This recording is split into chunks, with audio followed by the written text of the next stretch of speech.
Oh, we are live. We are live. We are live. Another edition of ThursDIAZ is coming your way. Beto Duran, as you can tell, I got the hoodie on. It's cold in the Beto Vision Studios / garage. It's Thanksgiving was last week, and no Roberto Diaz today. You know Roberto. He's a man of mystery. He's out there somewhere.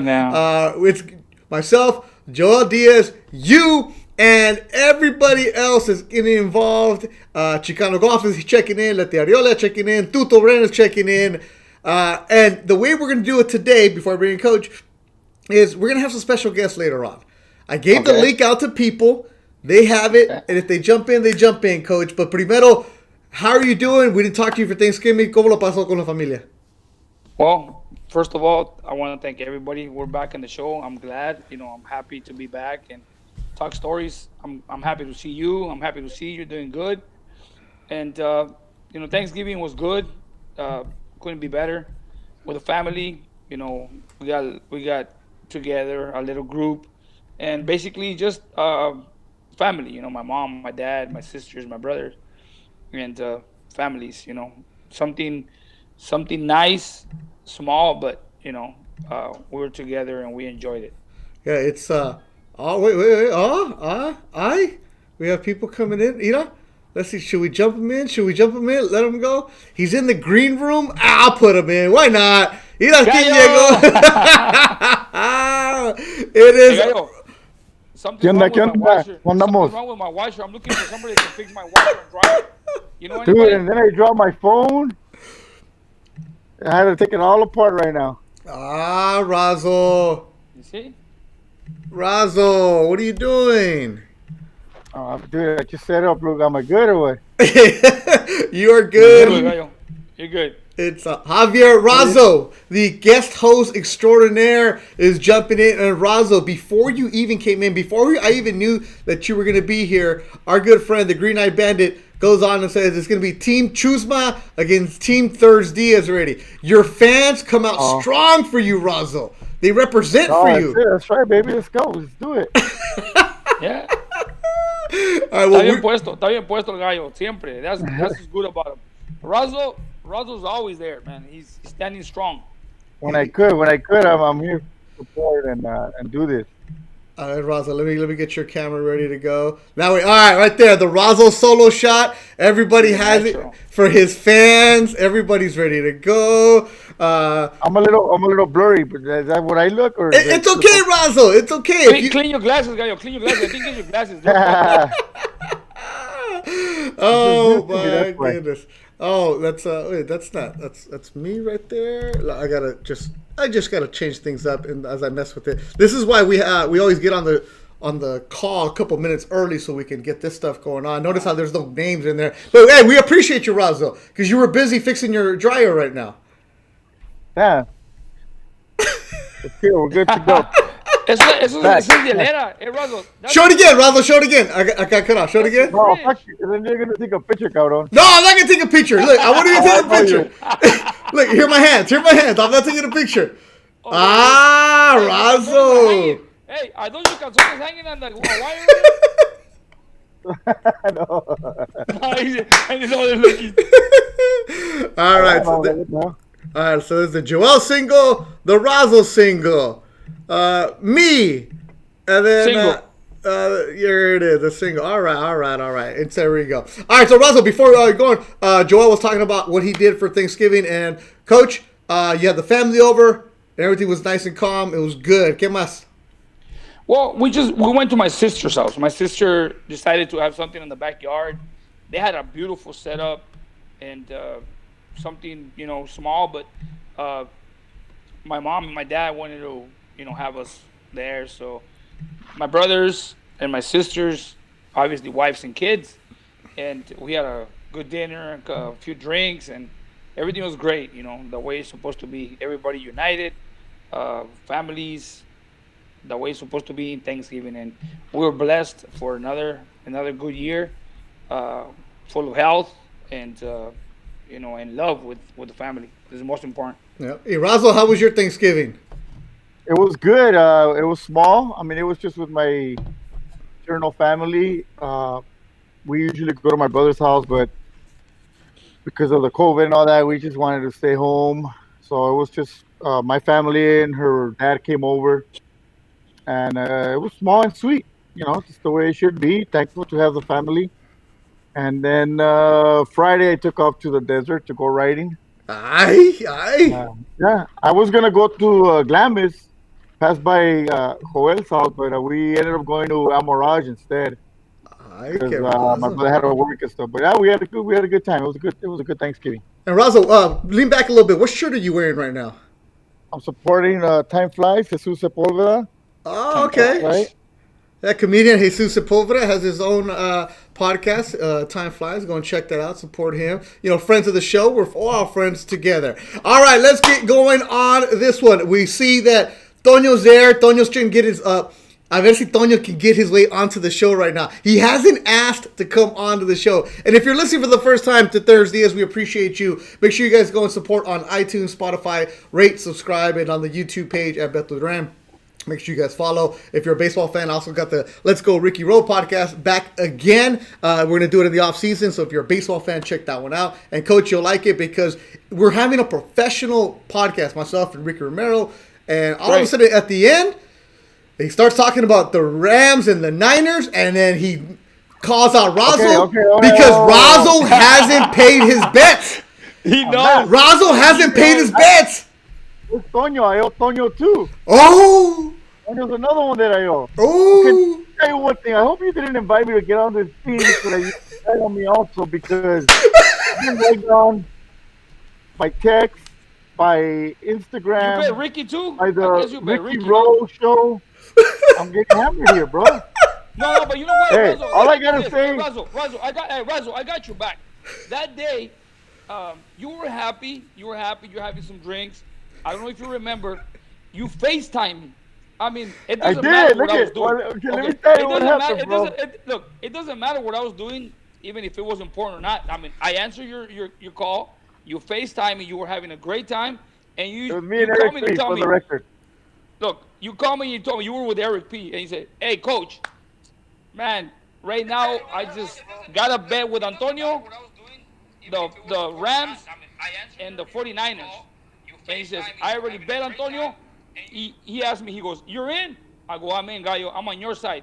So I call Antonio and I go, Antonio, I'm going to bet the same amount that Razo bet, and I got the Rams. So remember, hey, I got you, man. Sorry, Whatever I'm happened that sorry. night, Gallo, it doesn't matter. Hey, that's what Gallos are for, right? I got you back. I will. It doesn't matter.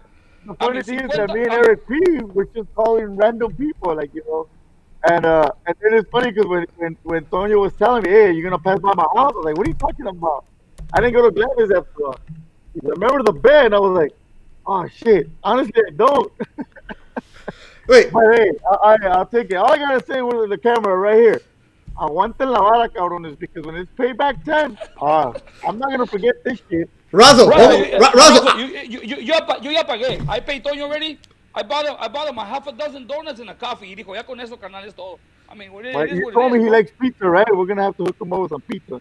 All right, Razo, one more time. Cholesterol on it. Razo, I just put the solo camera on you right now. Say whatever you want to say to your haters. It's not really haters. It's just I'll pay my bet. I'm a man.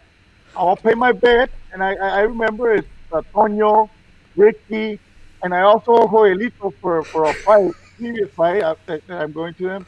But honestly, guys, I'm waiting for maybe we get a bonus. Come on, we're down and wrong right now. But I do gotta say that when it comes back time, and we do this again, aguante la pinche vara, cabrón. I agree with you. I hope you're watching, Ricky, because I ain't gonna let this down, brother. You got me straight up. You got me on this one, but I agree lordy. I got your back, Gallo. I got your back. Any day, anytime. I got you. I mean, if I keep losing money, I don't care. As long as you're my Gallo, I got your back. Razo. Sounds good, but shit, I'm gonna go broke around here, bro. I'm already broke. Razo, do me a favor. Hold your headphones, the microphone out a little bit, the cord, because it's rubbing against your barba, so it's making all that noise. But I want you to Tape hear. it to your barba. Yeah, I want you to hear this part. This isn't ThursDIAZ.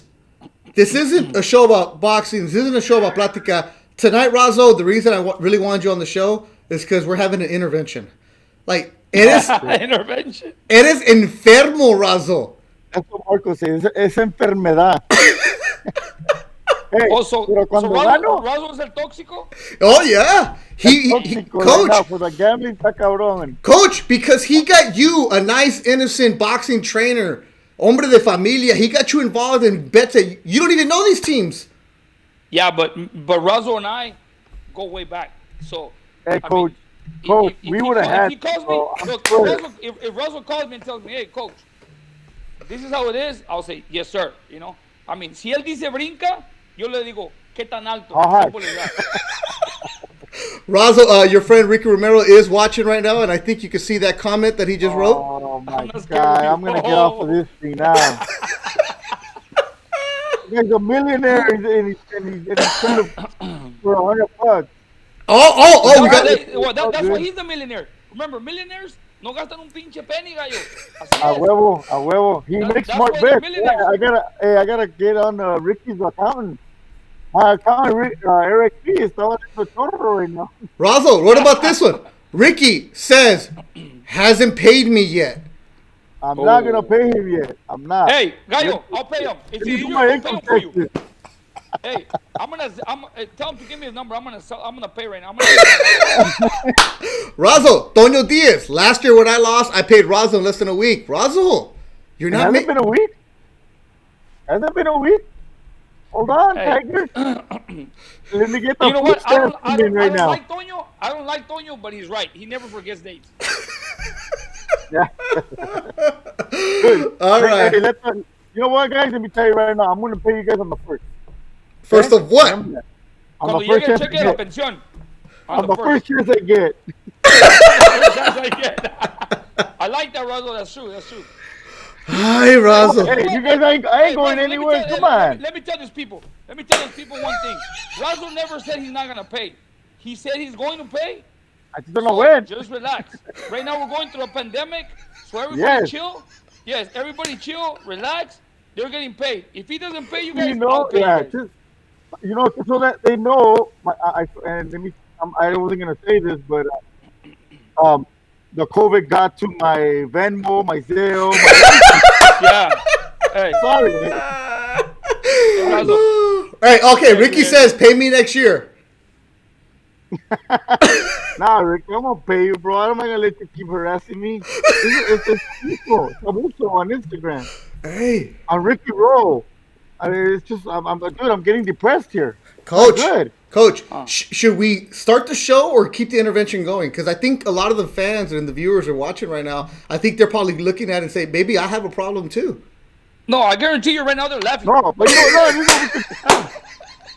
hey, if the fans want to be nice, también, my Venmo only works to accept. So if you want to donate to the Paul Razo Enfermedad Tóxica betting intervention, pues ahí está. Hey, it can happen. Lo que pasa, by the way, I do electrical work. If you need some electrical work. Razo, there's another saying. Lo que pasa en la borrachera no cuenta, bro. You were drunk that day. Nah, but with Ricky, I think going out.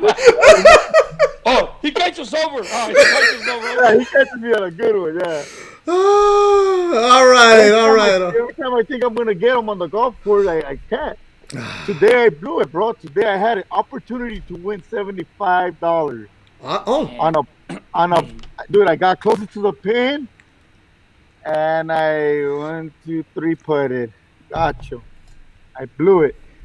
Shout out to Melo Mayonnaise. I played with him today. Razo's got new friends. I wanted to take his money too, and I was so close because he beat us last week, and he took our money, and then he put it out there also. Hey, but when my friends, these friends can't go out and play, I gotta go find new friends. Yeah, Coach. All right, you know what it is? I didn't want. Razo, read this right here from Ricky. I didn't want to say it, but read it yourself.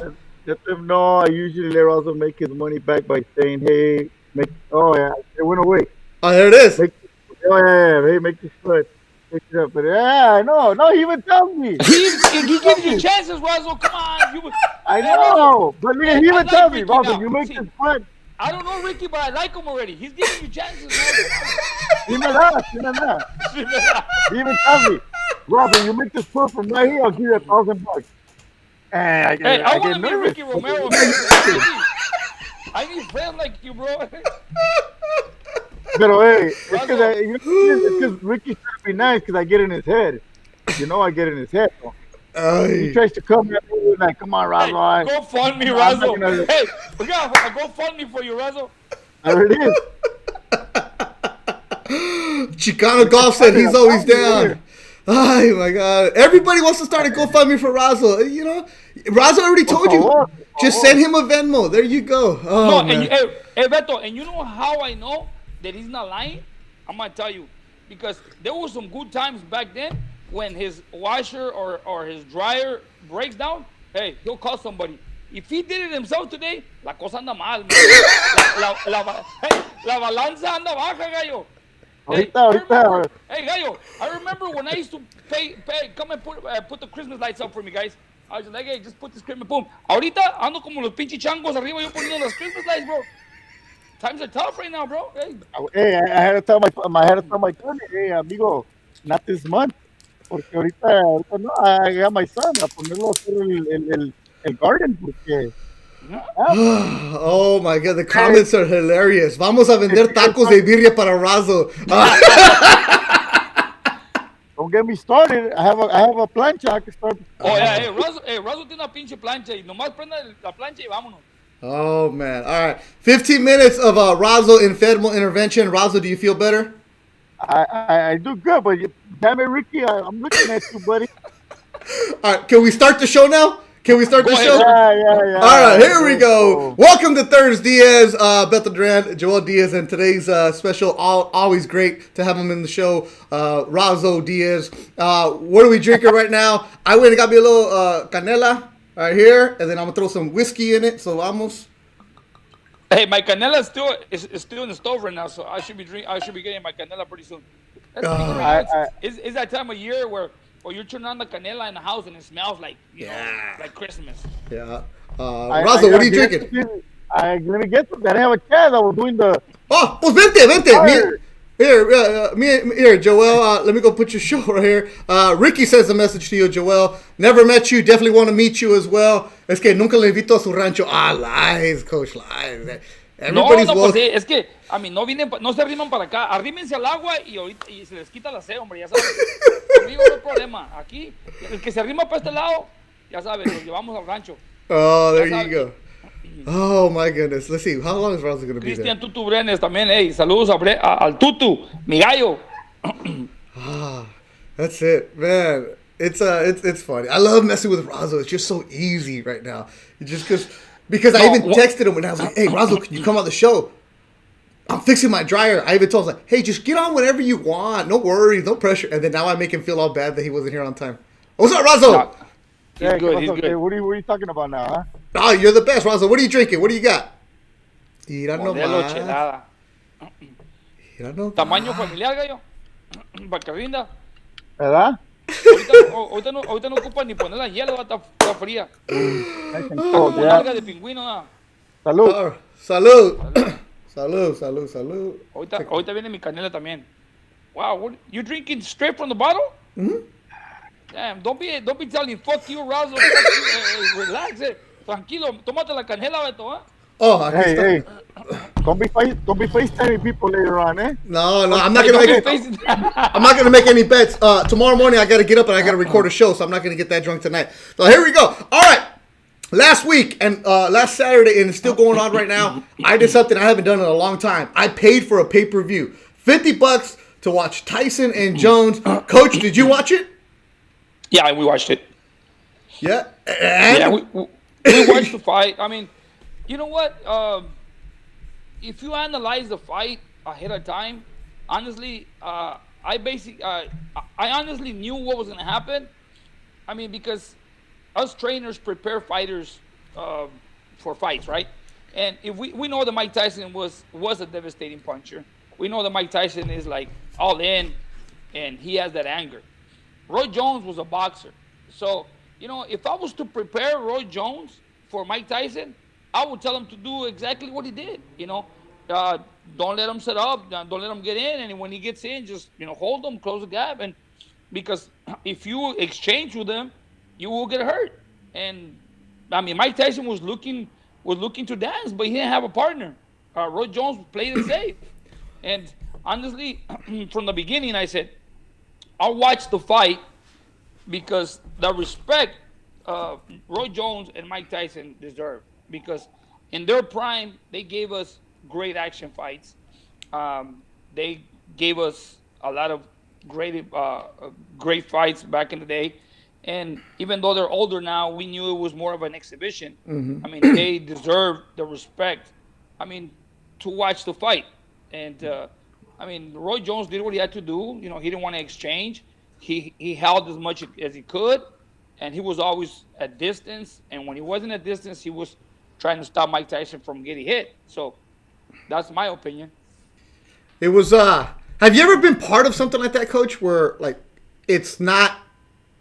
I mean, just a show like that, a spectacle. Not that I remember. Okay. Not that I remember, but I mean, look, a lot of people don't realize. I mean, I got many calls from people and people that were mad about the situation. But I mean, we're going through bad times right now. We're going through a situation where the whole world is struggling, and events like that. And Razo losing bets. And Razo losing bets.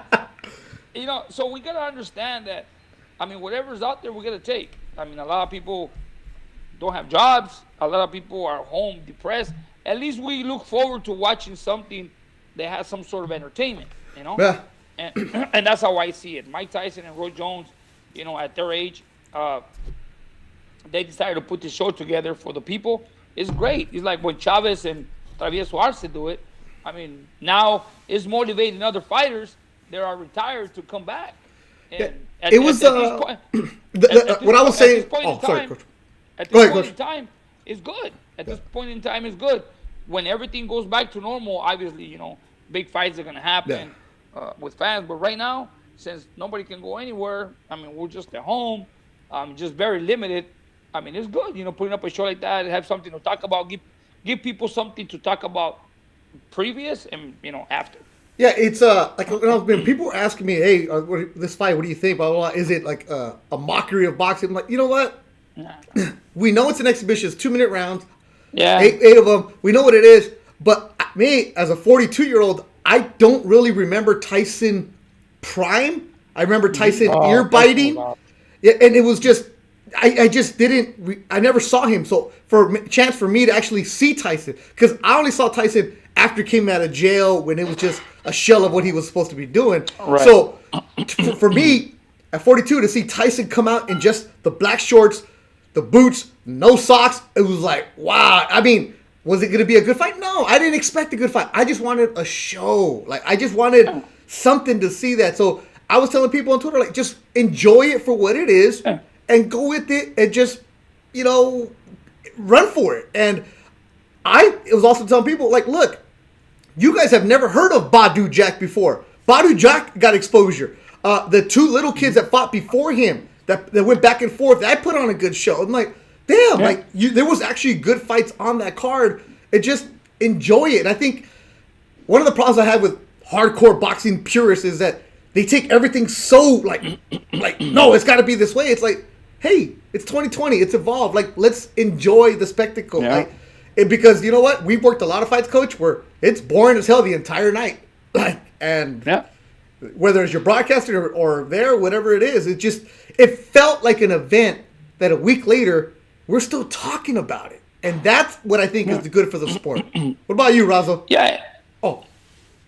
Yeah, like I said, regardless, people that look forward to watching it are talking about it, and people that thought it wasn't a good idea are talking about it. So at the end of the day, you know, hey, I mean, look, even Snoop Dogg was there. I mean, it seemed like a little like the Grammys, you know, singing back and forth. But they put it together. They put some entertainment for the people. So besides the boxing, Mike Tyson and Roy Jones did their thing. Hey, I mean, you gotta understand, you know, they're not young anymore. You know, they're older. You know, they did their best.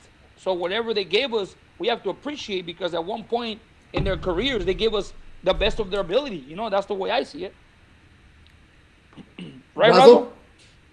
Yeah, no, I mean, I got to see it, but I didn't get to see it. And the reason I say that is because I was streaming it, pirata style, and I was out in the desert, and it was like play a little bit, stop, play a little bit, stop. But I told you guys before, Tyson was one of my favorites growing up, and in the back of my head, I wanted Tyson to go out there and kill him because I remember Tyson being Tyson, and I think yeah, like you guys say, it's all fun and games. Like at the beginning, it's an exhibition, but being a fighter inside, if you get tapped or if you feel that, oh, he hit me a little hard, oh, I'm gonna come at him because Tyson was giving him some good body shots. And whenever he tried to catch him, and Roy Jones did what he had to do, box him and move around. But I mean, from what I seen, dude, it was cool. I mean, that was awesome. I give both of them credit and stuff like that. And I want to watch it again live somehow. Like I don't know how, but I'll tell you this: the reason you couldn't get the Pirata stream and a lot of people had to buy it because the company that put it on is really good at getting rid of the Pirata streams. Because I was trying to do the same thing, the bootleg. I'm not paying for it. And for the early on fights, I'm like, I can't do this because I haven't popped. We all do the illegal bootleg streaming. Well, my friends do. I don't. But it just kept cutting out. Then I realized, I'm like, you know what? Why not? Let me just pay for this. Well, if it was $79, I wouldn't have paid. $50? Why not? Let's just do this. And then I got entertained. It was fun, Coach. But Coach, for you, if you would have been asked to have a fighter on that card, right? It's still at the end of the day a pro fight for your guy. It's just there's a spectacle around it, right? That's how you got to treat it. It's exposure. It's exposure. I mean, being part of an event like that, I mean, it's great. You got to take advantage of opportunities like that because, I mean, regardless, everybody's watching. Everybody's going to talk about it. Right now, people are talking about the first fight and the last fight. And if you're in that card, obviously you're going to get some attention. Yeah. And plus, I think also, in that point, if you're going to be on the card, you're going to go there to do your work. You know what I mean? Like coach is going to take his fighter to go and get the win and get the exposure. Yes, but I mean, you're still there to do your job, unless you were doing it as an exhibition with one of these guys or not. Well, that's a different stuff. And what you mentioned earlier, Razo, you are right. Even if it was an exhibition, but I mean, to us, it was an exhibition because there was no winner. Okay, but it was a legitimate fight. The only difference in this is you got two seasoned fighters, two veterans that went through it all, right, in their careers. So they know what to expect. I mean, Roy Jones knew what Mike Tyson was going to bring. And Mike Tyson knew what Roy Jones was going to, but they don't have the capability anymore. I mean, at their age, they can only give you so much. The mind tells you one thing, but the body tells you another one. I've seen it. Yeah. Mike Tyson, as much as he tried to knock out Roy Jones because he was trying, he would have done it in a heartbeat because you know the mentality of Mike Tyson. But now at that age, it's different. It's different. You tried Roy Jones as well, based on his experience. He tried to avoid getting hit. He did everything from his part, his craft. He's used his craft, his experience. I mean, knowledge and all. And I think he also saw that. Hit. He also saw that Tyson's eyes were like, "Oh, chingasu!" Like this guy's for real. Yeah, but at the same time, if Roy Jones decides to, he did. I mean, if he will hit Mike Tyson too, based on the age, is different. He can hurt him too. I mean, even though they fought in different weight classes, and Mike Tyson was a devastating puncher. Based on Mike Tyson's age, Roy Jones can also hurt him, but he was more concerned about surviving the fight. Now, this is what I'm gonna get into with this. It's people are like, "Oh, Tyson could fight a real fight." Okay, Oscar De La Hoya saying that he's gonna come back. Okay, other people in their 40s, Maidana might come back. Heck, Tonyo is talking about it. Raul Marquez is talking about it. Right, Coach, you're around these guys. If somebody of that age were to tell you, "Hey, I'm for real gonna do this, and I want to fight somebody kind of close to my age, no headgear, for real," honestly, what would you tell them? Give it a try, but this is what happens. and I've seen it because I've experienced it before. When fighters, they have been retired for years, especially, over 5 years. They finish their career, they decided, you know what, I'm done. And, they get motivated by a Mike Tyson. Right now, everybody's motivated. Even Antonio the other day, he comes to the gym and he puts a pair of mitts on my hand. And I said, what's this? And then he goes and gets gloves and he tells me, do mitts with me. For what? Well, whatever. And Antonio threw like 15, 20 punches and he started breathing hard. Like I said, your mind tells you one thing and your body gives you another. Yes, a lot of fighters right now, Raul Marquez and all this Maidana, and of course, they want to come back because they see the attention, the attraction that it generates among the fans and stuff. But you know what happens? You get them started. A month in camp, they'll think about it twice and say, nah, I'm done. Because right now they're fresh, they're rested, they haven't done it in a long time. But once they start a camp, they start okay, they're motivated. But 1 week, 2 weeks, by the third week, I guarantee you, because I've seen it, then they start, oh man, hey, like they start feeling it. Just the fact of the training, the training that you have to go through, cutting weight, all the runnings in the morning, the work, the sparrings and stuff, they will not handle it anymore. Okay, but what if, Coach, like I saw Oscar the other day, he looks good. What if they go through that and then they start a camp and they start the sparring? I would. I'm down for it. I'll give an opportunity. I'll give a fighter an opportunity. If for example, a fighter that is retired, has been retired for a while and wants to come back, based on the fact that Mike Tyson just fought, let's do it. It's gonna generate some attention. Yeah. People are gonna talk good about me, and they're gonna talk bad about me. They're gonna say, "Oh, this guy's wasting his time," and people are gonna say, "Oh, it's great. We're gonna see Coach Diaz training a fighter for the fight." We got 50-50. You got people that are gonna support you, and people that are gonna talk bad about you. So at the same time, people are talking about us. But sure, let's say one of these old fighters comes back, but I will not train Antonio though. If Antonio says I won't come back, I will not train Antonio. But if somebody else does, I would. Okay, but if Antonio was to fight, who would he fight? I gotta see who I'm gonna bet on. Look, I would fight Antonio. I could kind of like double or something, you know what I mean? Look, the only way I would bring Antonio back to boxing is if we get like a Jack Dempsey. Oh, maybe a real muerto. Yeah, exactly. But it's an interesting thing because of the way it's going right now. It's because it's the new thing. Okay, Tyson and Jones, they put on a show, but what if it was like say Oscar and Maidana do fight, or Oscar even called out Triple G? What if that happened? Oscar's a different breed, and he's 47 and he thinks he can do it. Good for him. Maidana, we saw that he was out there and he's like, hey, I'll do that. But at the same time, Coach, a lot of people are saying, hey, these guys are just chasing glory of their past days. But at the same time, boxing fans, the casual ones, are like, I'd rather see that than some of these young kids who don't want to fight anybody. It's an interesting world where the fight game is at right now. The new era of boxers are completely different. I'm telling you, the new era of boxers will not last, a training camp with the fighters in the past. But look, we talk about it at the gym. A lot of these topics we talk about at the gym. There's young fighters and there's old fighters. And what I mean about young fighters and old fighters is this. There's fighters, for example, Mayweather, Oscar, they're young fighters. Even though they're aged, they're young fighters because they didn't take beatings in fights. Like Miguel Cotto, he's an old fighter because he really gave himself in and took beatings, physical beatings in fights. Okay. So that really takes a lot out of you, There's fighters Coach, let me ask you one thing. Coach, okay. Would it make a difference on the fighter if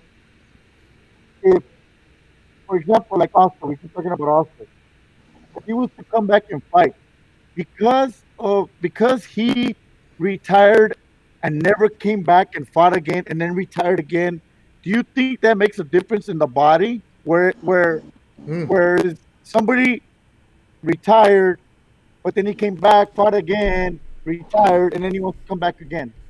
Do you see what I'm saying? Like, Well, you understand what I'm yeah, trying to? but going back to what I'm telling you, Oscar's not an old fighter. I mean, even though he's 47 years old, Oscar didn't take beatings like Arturo Gatti, some of Yeah. them Okay. warriors.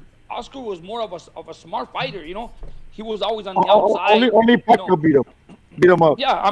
I think Manny Pacquiao was the only one that that really put a little bit of a punishment Hurting. on Oscar.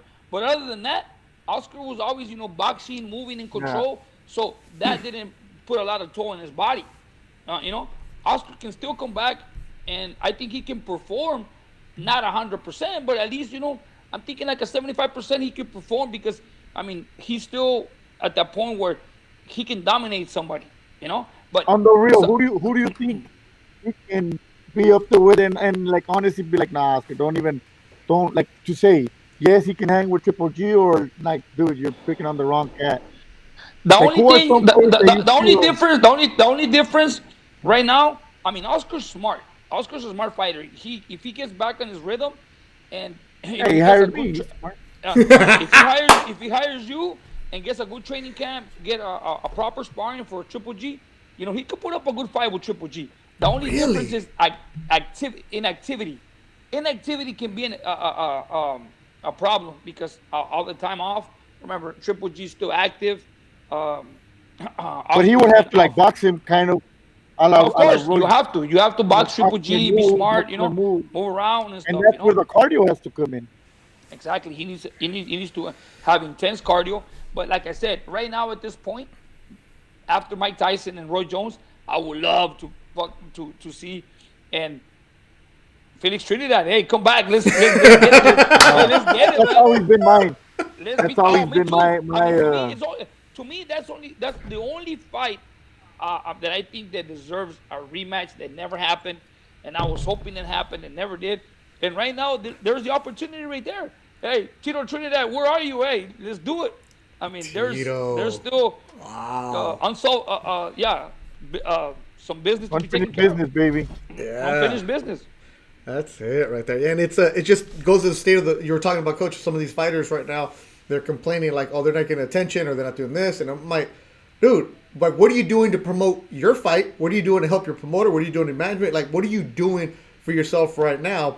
And I get it. There's some fighters that their personality is they don't want to be doing a bunch of interviews. They don't want the attention. Virgil Ortiz, for example, wants to be home by 9 and playing his guitar and leave me alone and I just want to fight. Other guys asking for attention, calling people out, but then at the end of the day, they don't fight each other. Like, we keep hearing about Errol Spence and Bud Crawford. Like, okay, Mayweather Pacquiao at their time where they went over marinated.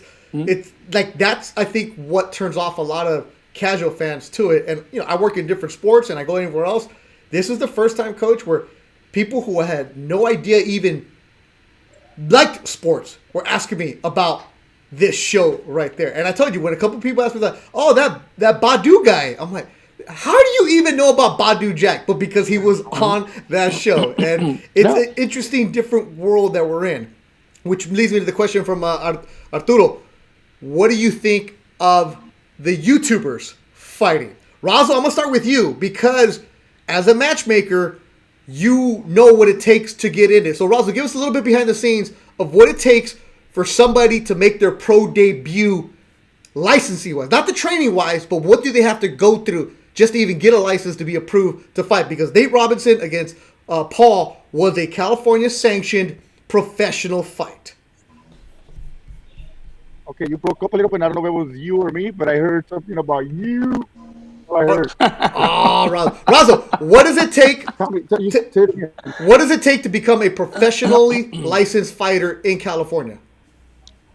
What are the steps? Well, actually, you need to get medicals done. That's number one. Plus, they also want to see what experience you have.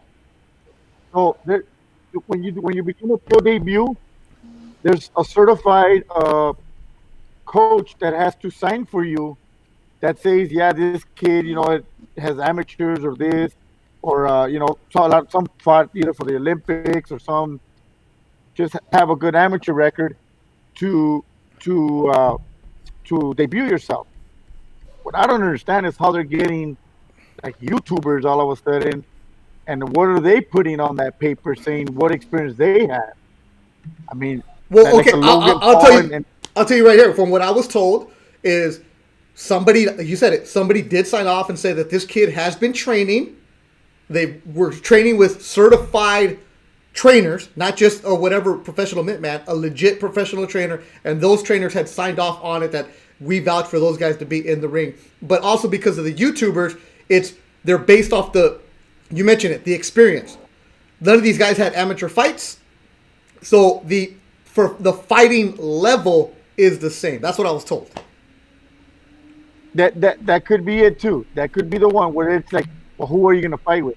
I'm fighting with John Doe, who has never had amateurs either, or has never, like the same amateurs, the same. Had a couple street fights, and I'm being trained by, this trainer that's certified, and the other guy's doing the same thing. They do a good job, I think, of trying to make the playing field, level.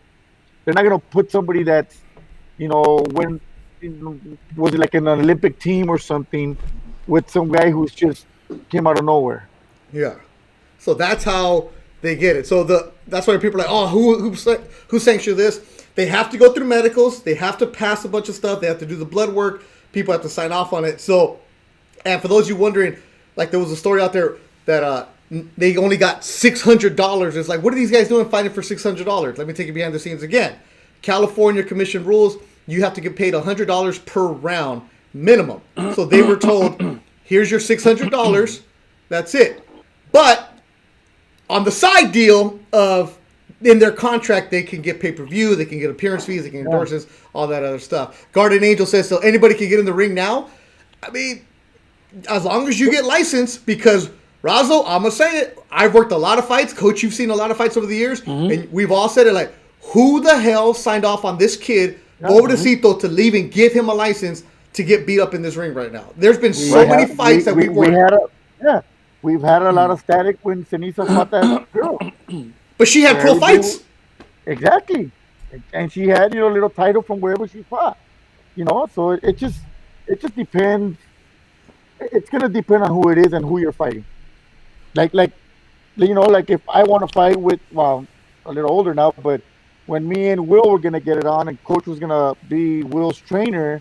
No, Gallo, come on. We were going to do that off. We were going to get that sanction, That's going to be, that was going to be Barrio rules. Hey, I was called to corner him and train him, and I said, who are you going against? Razo. I said, hey, I'm not. No, the thing is this. I have an answer to your question. It's not fair for a lot of fighters, for a lot of coaches, because we struggle so much, especially when it comes to commissions. There's times in which, in the past, I've had fighters that, they're ready to turn pro, and I know because they had some amateur experience, and in order to get that signed sheet from somebody that can say, you know what, he's ready. I mean, they give you problems. The commission is very strict with that. You gotta have some sort of amateur background. How many fights? Any tournaments? Any national tournaments? And these guys, I mean, I never heard of these YouTubers fighting amateurs. They just went straight to pros. Yep. And sanctioning fights. Obviously, it is business. It's a money generating business. But I mean, it's not fair for those who really start an amateur career, and when they're about to turn pro, they're still not approved by a commission. Or sometimes there's a fight. This kid, he's 3-0 against a kid that is like 6-4 or whatnot. Oh, the commission does that because it's not like an even fight. I mean, that's what I'm trying to say about not being fair. There's fighters that really have some amateur experience, and they got some professional fights. I mean, and they don't make it happen because they're lacking experience.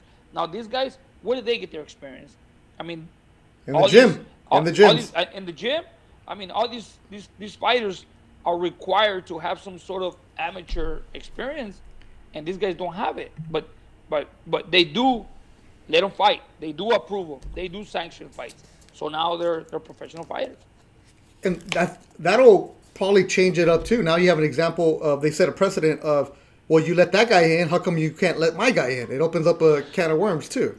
Well, It does. is gonna be it is gonna be a problem because a lot of people are gonna have opinions, and as soon as they run into the wall, as soon as somebody runs into the wall where, hey, why can't you approve this guy to fight?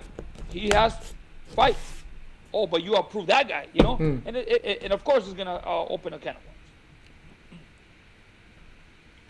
All right, Razo. And now it's interesting. So I saw a lot of fighters tweeting like, this is an embarrassment to the sport of boxing that these YouTubers are out there. And I can see that too. You're like, oh, they're disrespecting the show. But at the same time, they went, did the medicals, they did the physical, they made the weight, they did what they had to do. They're doing exactly what these guys are doing. And it's Nate Robinson's making a pro debut. Jake Paul is fighting for the second time. And I almost wanted to come back at a lot of these fighters and say like, hey, who did you fight your second pro fight? Like, which guy that came out of the Cocinero was your guy? Like, how many guys did you beat up at the Big Punch Arena in Tijuana? El Rancho Grande Bar, like, where you were paying for your opponents. That's why I was just, like, not trying to defend the YouTubers, but at the same time, it's like, hey, don't forget how you got here at this level, too. I think so. I think also, Beto, is that the times that we are in right now is people want to see entertainment. And unfortunately, that's the route that some of these promoters go to because it's going to be about who's going to bring the viewers. This YouTuber has millions of followers, and if we put them on a network, they're hoping for a good grip of his followers to subscribe to the network, and that's what they're looking at also. I agree with Razo in that he has a good point, because remember, right now, like I mentioned earlier, we're going through a bad moment. We're going through a pandemic. A lot of things are down, right? So business-wise, the only business in the sport is to attract people. And how are you going to attract people? You're gonna bring in somebody that is generating attention, and that's the YouTubers. Because if you just have Mike Tyson and Badu Jack and a couple other fighters, there's really, like I said, there's people that are gonna be interested in watching Mike Tyson and Roy Jones, and there's people that are gonna say, nah, those old guys, I mean, it's not even worth it, whatever. So the way they do it is they bring somebody that is out there that has a lot of viewers, like a YouTuber. Let's say, for example, Jake Paul. If he has 20 million followers, if 5 million followers pay for the fight to watch him, and at the same time they're gonna watch Mike Tyson, I mean, that's business. It's a smart. If 1 million subscribes to, that's still a big. Yeah, but I would not, because you know what I mean? Let's say if he has 20 million followers, if 5 million, I mean, you're talking about 5. I mean, it's a great business. Well, that's a big push. I mean, even 1 million, if 1 million people pay for the pay-per-view to watch your fight, it's still a lot of money. Yeah. So, I mean, who else is out there that is going to generate that attraction? It's an interesting world. This is why. They need them. I mean, that's why you gotta respect that. We have to appreciate. We have to appreciate the fact that Jake Paul was in the event, because I mean, he brings in the business. I mean, it's entertainment. At the end of the day, it's entertainment. I mean, they're giving people something to talk about. Look, we're talking about it right now. Yeah. It's been a week. Yeah. It's been a week ago, but I mean, a lot of people are home. They're depressed. They're going through some. Everybody's going through problems, and just watching an event like that, I mean, it really distracts you a little bit. Now you got something to talk about. You experienced Mike Tyson, Roy Jones. These old fighters. Now you saw, Snoop Dogg as a commentator. People are like, oh wow, Snoop Dogg is a better commentator than this guy, than that guy. Yeah. So, Yeah. No, without a doubt, because he was fun. And like I said, those kind of shows that they had on last Saturday, they're good maybe once a quarter. You can't do it every couple weeks. Yeah. You can't do it. But a spectacle every couple quarter, and then Snoop's going to start his own promotion company. He's going to do his own thing. Good for him. Hopefully it works because it gives other people opportunity and out there. And if Razo can get on the Snoop Dogg show, you know he's going to take, hey, vamos, send it. Razo in the back playing. Razo, you know you're going to bet with Snoop Dogg. Hell yeah, I will, but I'm not going to smoke weed. I don't smoke weed. Yo le digo no a las drogas. Coach, let me tell you, that's why look at this. We have a plan here with Beto. We're trying to make Beto, a YouTuber with, with Sunday Golf. He's going to be an influencer. We're going to get those millions of followers, and then we're going to debut Beto. Man, but if all we really need is for the ThursDIAZ people to rate, review, and subscribe and share it, and that's all we need. We don't even need the golf right there. This is the best show out there for you guys right now. Forget you, Mario Lopez. You ain't doing what we're doing. The numbers matching. The numbers got to match, right? Yeah. Come on now. All that. And I'm not no lie. I was looking at Mario Lopez hosting that show. Now we know Mario, good guy. I'm like, good for him. He's out there cashing that check, getting out there. But I wish I was part of that show. That's all I said. I wish I was part of the show. But at the same time, I wish I was part of every show. So it doesn't matter. So because I necesito pagar mis deudas. Exactly. In January, I gotta pay remember, January of 2020, we had 2 world title. How many title fights? January 30th. In Miami. Yep. It was what, a day or 2 days before the Super Bowl? Yep. How much boxing fans can you bring to an arena 2 days before the Super Bowl? Not many, right? So the only way to do it is to get attraction and bring people in is bring some YouTubers in. Yeah. Remember, was it Jake Paul that fought on that card? January 30, where Jojo Diaz and Akhmadaliev and Demetrius Andre fought on that card? You're in Miami. Everybody's in Miami for the Super Bowl. And you have a boxing fight. Not a lot of people are attracted to go to a boxing fight when 2 days later we have a Super Bowl. And what do? Boom. They bring the YouTubers. Honestly, let's appreciate. They're lucky. They got followers. They have done their job. However they've done it. Good for them. Much respect. Good for them. they're doing good.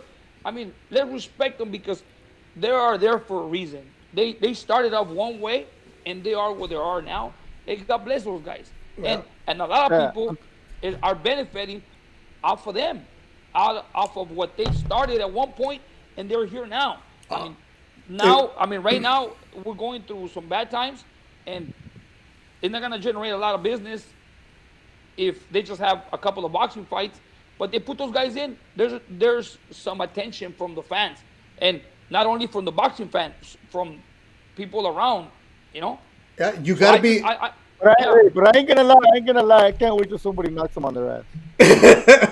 Exactly. But they say that about all your fighters too. They can't wait till Ryan Garcia gets knocked on his ass. They can't wait for anybody. They can't wait for everybody who's undefeated. They can't wait for Mayweather to get knocked on his ass. But the thing is, the more you hate, the bigger spectacle you are. That's why I give Ryan a lot of credit for what he does, selling himself out there, plays it right. And people pay attention to him. And, you may not like what they're doing, but you're paying attention to what's going on. 50 minutes into the show, and... Oh, sorry, Coach. 53 minutes into the show, Antonio has even asked to be on. ¿Qué? ¿Algo tiene? Look, right after the fight... Let him on. He's going to talk shit to me. I don't want to... Right after the fight, right after the weekend fight, I had so many people call me. I'm telling you, people from other states just telling me, Coach, I hate this YouTuber. Coach, if you train me, I'll beat his ass. I got people, hey, Coach, train me. I want to fight Jake Paul. Coach, I'll beat this guy. Yes, everybody wants to beat him. Everybody wants to beat him. But it's like everybody wants to be Ryan Garcia. Everybody wants to be Canelo Alvarez. And that's the way it is. The more people want to beat his ass, the more attention he's getting. Simple as that. But people know that they can beat him. The kid is not a boxer. And he's being smart by choosing and picking who he's going to fight, Of course, you're not gonna give him a piece of lion. He fought a basketball player. This guy probably never even put on some gloves. Basketball player to top it off. That guy is like a 5'4". I don't know how tall is he. He's 5'9", a 3-time NBA champion, and I'll say this for you. Now Tonya wants to get in all of a sudden. Nate Robinson, Razo, has been known to crack dudes in bars, like people that step up to him, get after it, but. As we've known, you get into the ring, you're properly trained, bro. Different world. Different And world. it happens also with amateurs that they have a tremendous amateur record and they're can go on here and there, but it's with the headgear. And as soon as they have their first fight with no headgear, oh shit, it's a different ball game. Yeah. And it's happened before. Sometimes it's their last fight. We've seen that before, where it's all of a sudden like how does a 5'5" guy 120 all of a sudden knock out this dude this bit because he's been doing it his entire life. Yeah. He's been doing it his entire life. ThursDIAZ presented by Betavisión.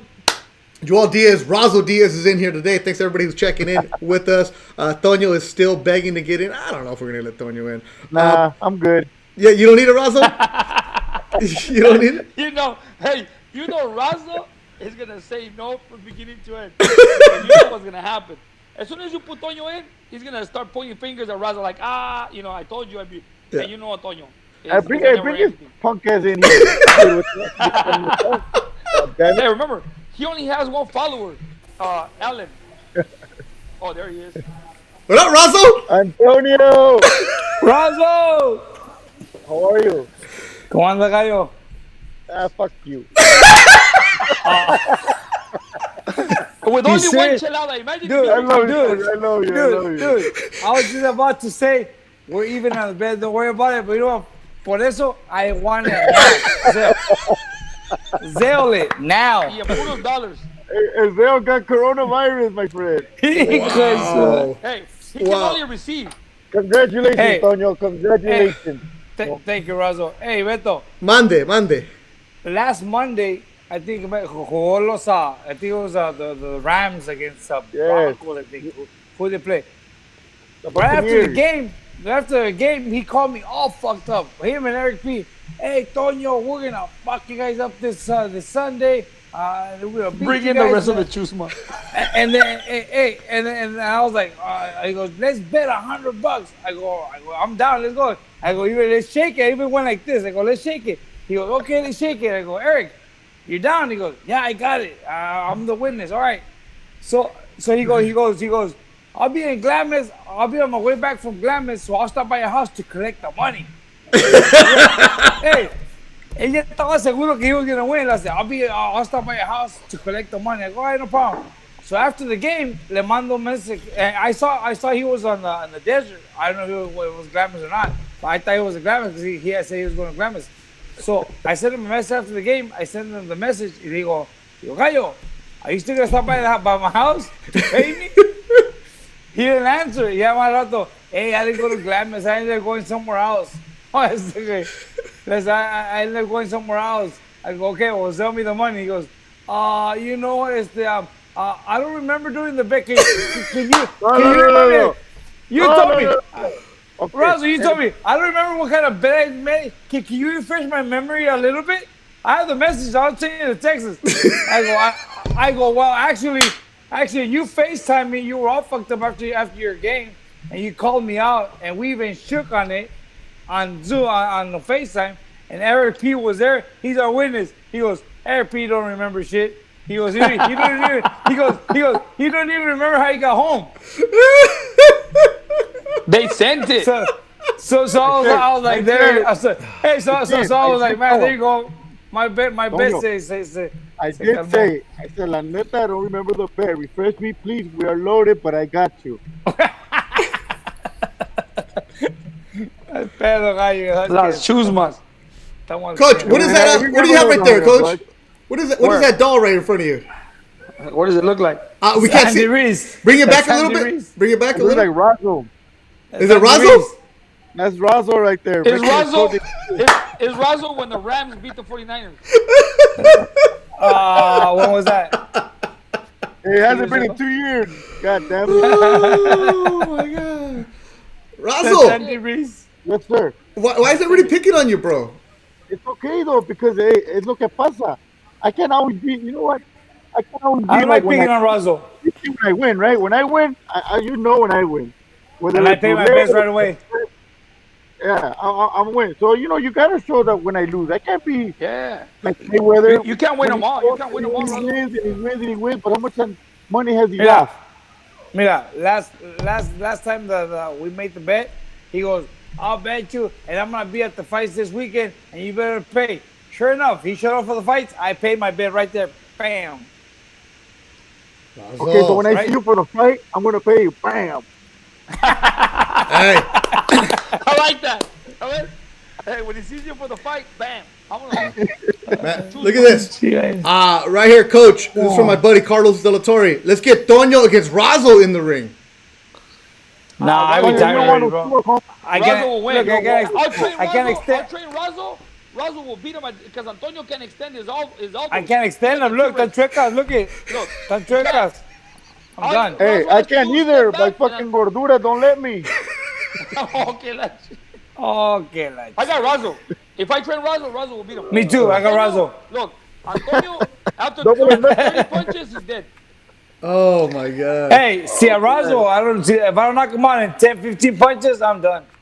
This Hey, is. but you know what? Let me tell you right now. And Ricky, where's Ricky at? Watch out. Watch out. You can't beat us. You beat us. Okay, I give you that. You won. You won. But you're still in last place, motherfucker.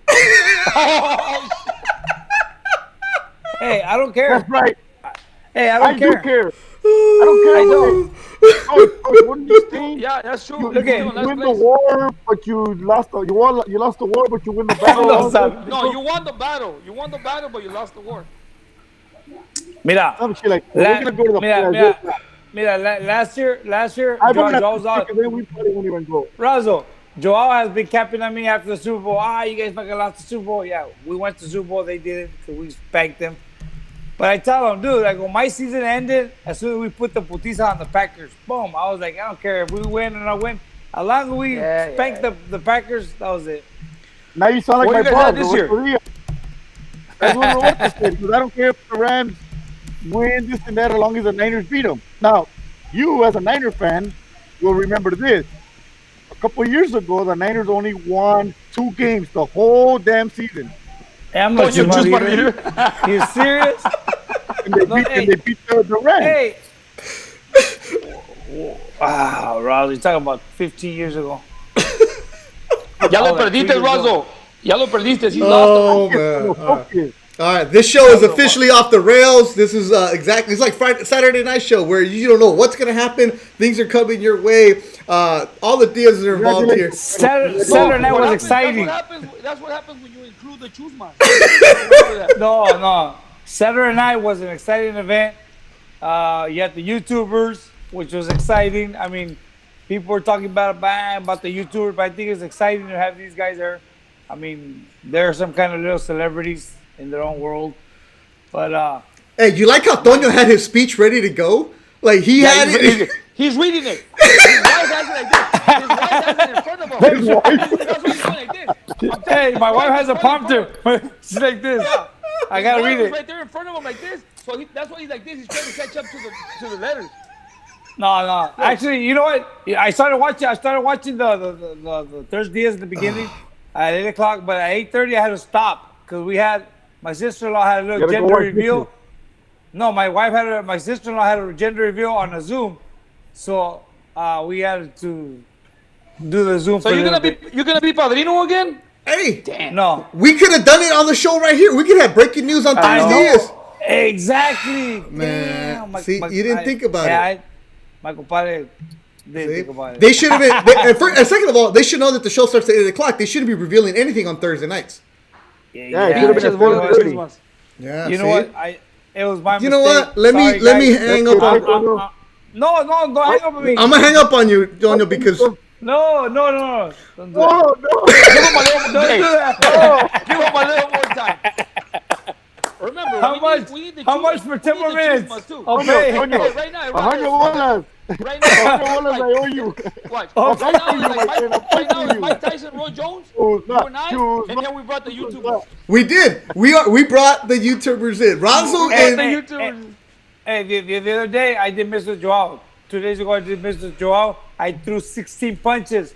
Yesterday I did miss with Coach Gracia, and I threw 17, dude. Tomorrow I gotta do 18. okay, this leads to now. Let's go back to the show here, Toño. No longer the leader of the Choose Mode. You are how old, Toño? 44.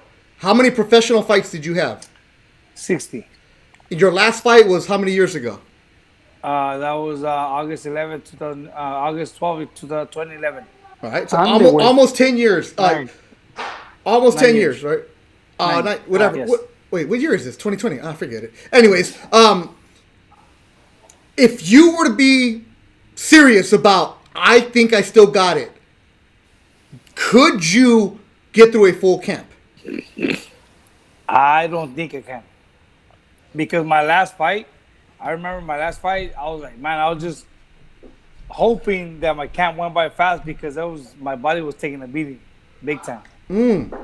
But también, if they tell me you're getting 10 million, shit, Okay. you know? All right. No, this is a serious point because this is what we were talking about earlier, and Coach was Yeah. saying like some guys that have their age, but their boxing body is different because of the putizas that they give them. Now, Yeah. your last fight was a tough one, but you didn't really take a beating over your career, and you're still like in good shape right now. But if you were to go in there, and somebody said, Toño, 100,000 to fight Oscar De La Hoya, Do it. you would do I it. would do it. Yeah.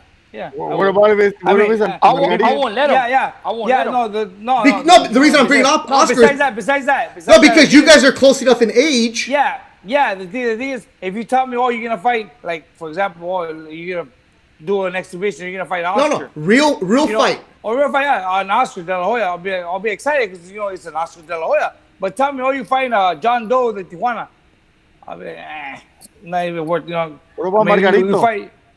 Oh, I'll do it right away. That's personal. That's a different world right See, there. that's personal. Yes, exactly. Okay, but let's that's get back to Oscar. So Oscar's been saying that he wants to come back. He's been in shape. He's been trying all this other stuff. And somebody around his age would be you. He's 47. You're 44. Same amount of experience. I would do it. I mean, You would do it, but do you think you'd be able to get through a camp? I think I would. I think I will because the motivation. The motivation is there to fight an Oscar De La Hoya, and I know there's gonna be a lot of eyes on the event, so that's gonna motivate me to work harder. All right, You know what I Toño, 50,000. Antonio, would that be like I fought Oscar and I always wanted to whoop my ass and I mean, I sparred Oscar many times. Times. Oscar and I, we sparred many rounds, many camps. So I mean, he's a great fighter, man. That guy has a strong ass jab and I don't know. All right, but Toño, here we go. Strong jab and left hook, yes. 50,000. Yeah, no problem. I mean, I would take 25. it. Yeah, you pushing it already too much, Beto. No, no, it's just I'm just trying to I'm Okay. trying to get a gauge at it. 25 with the full insurance. Okay.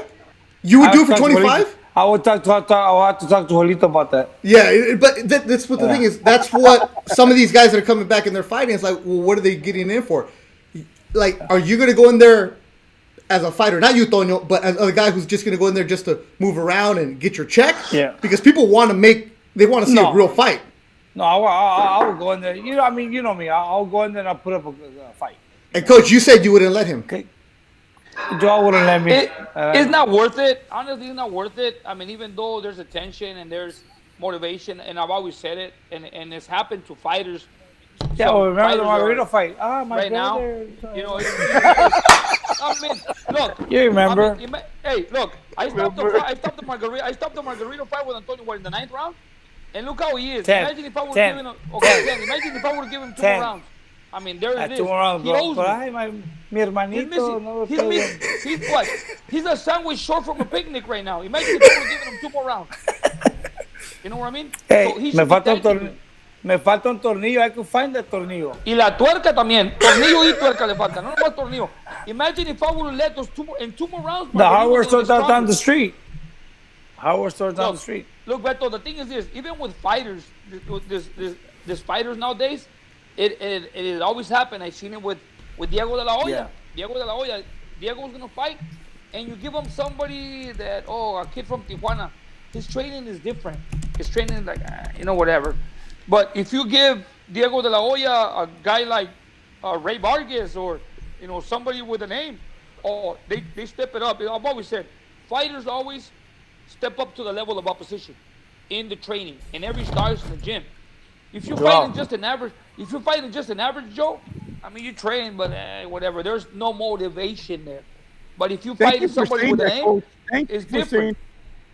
Thank you for saying that. You know why? Because the Rams went down to the Niners level. They They did. are way better than the damn Niners. Thank you. Now continue. I'm Not that sorry. night. Hold. For example, me and Omar Wise, and then 2 months later, me and Mickey Ward. Yeah, it is. It's always been proven. Fighters, if you Step give a up. fighter, especially a fighter that is coming up, a top prospect, you give him a guy that nobody knows. The training is different than when you give them somebody that is known. You train different. The motivation is different. Everything, because you're gonna fight somebody that people know, and it's Do always you been think that seen. that's because they think they can get by them? What? Do you think that they train that way? Like when it's somebody like you're saying, a lower caliber. So Yeah. you're saying that the fighter is like, well, I could get through him. I don't need to train that much. Yeah, Can I yeah. speak? They're Can I like, speak yeah. from? Can I speak from experience? Tonyo, Raise your hand. on the show, you don't have to put your hand up, bro. No estás en la escuela. Okay. Just No, but talk, bro. I just want to be respectful. I don't want to talk. Hasta los peinaban bonitos para que hiciera ahí. Hey, pórtate bien, watch. I can tell No, right hey, away. watch, I can tell right away. watch, En el watch. gym llega todo Todo despeinado. despeinado. Ahorita está bien peinadito. Razo. He's being respectful para que no lo cortes. Hey, can I speak now? Razo, no. I can answer your question. Hold on. Tonyo, ready? I'm even gonna give you your solo shot. Here you go. One camera. Go for it. Oh, there See, it is. Breathe. Oh, he's freezing. I can. Why am I freezing? Tonyo, you're freezing. You shitty No. Wi-Fi. Oh, Razo's messing with you.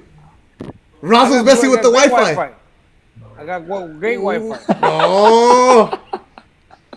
See, Mama say, Mama sa, Mama sa. Oh, Tonyo. Matrix right now.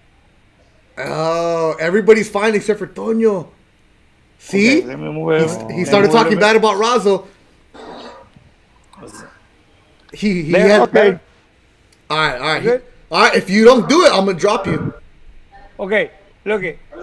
From experience, the time I fought Mickey Ward, I fought Omar Wise. I was training for somebody, for an opponent, and then 2 weeks after they told me, oh, you're fighting somebody else. I was like, who am I fighting? And then somebody told me, oh, you're fighting this Argentinian guy who has 20-some wins or 2 losses. The 2 losses, he came to the United States and he lost those fights. So I was like, oh man, let's just meet that. So I started training calmado, I was like, I'm gonna knock this guy out real quick. The day of the fight, I remember Miguel Diaz came down. He used to help me on the corner. He's Argentinian. He goes, oh, este morro lo conozco. He's won a lot of his fights in Argentina. The 2 times that he fought in America, he got knocked out. He got beat. No tiene nada. He's a 2-3 round fight. He told me that. So I stepped out to the guy's level. I got confident. Dude, by the 4th round, I was already getting beat up. I was like, God damn, like I was getting beat up by this guy. He turned out to be a lot better than what I thought he was. I was able to pull the fight, pull the win out. But then a month later, 2 months later, I fought Mickey Ward. The training was a lot more intense. I was more motivated. I was more pumped. And look at the fight. We went toe to toe for 10 rounds nonstop, and I was able to beat him. And I never got tired. I was like in great shape. And it was all because it was Mickey Ward on HBO, a fighter that, everybody knew. Instead of an unknown Argentinian on ESPN that everybody told me you're gonna knock him out in 2 rounds. So I stepped down to that level. It's So- it's the mind game. It's the mind game.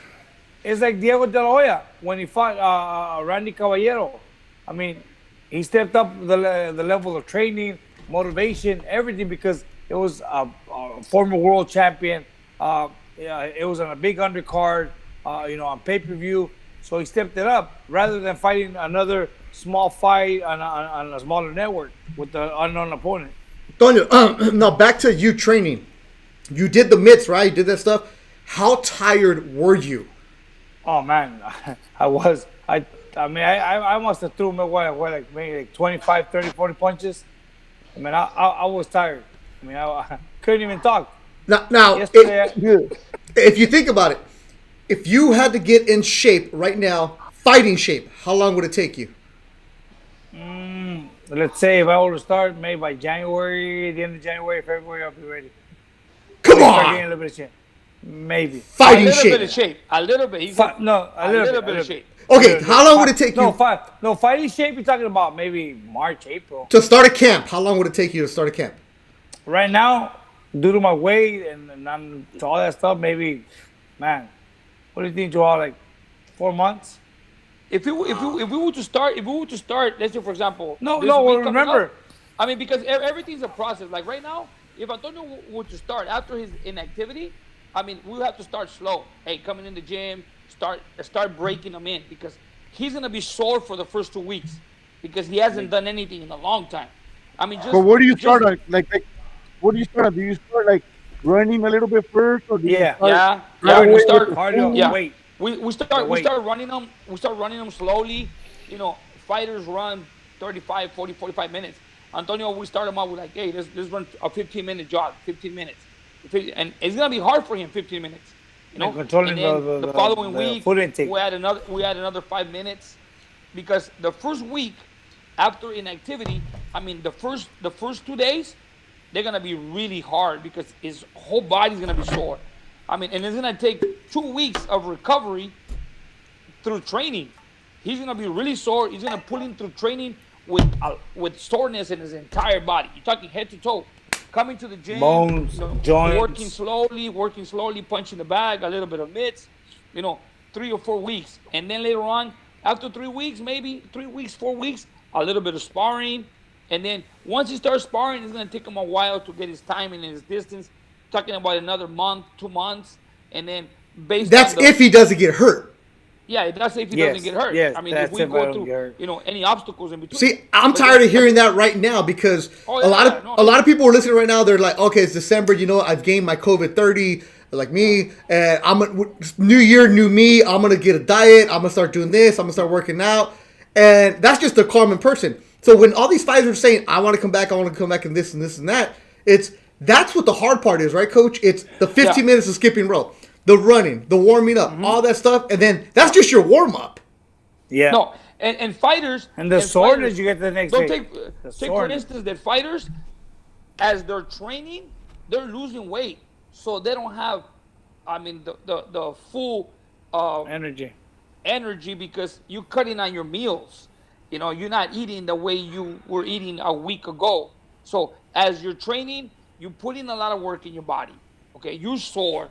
You're not eating how you were eating a week, 2 weeks ago, and that's that's when you start getting a little bit of, a little bit of Doubt. in a bad mood. You start getting in a bad mood. You come to the gym, you're sore because I'm telling you, if Antonio will start training tomorrow, the first day, he'll be okay.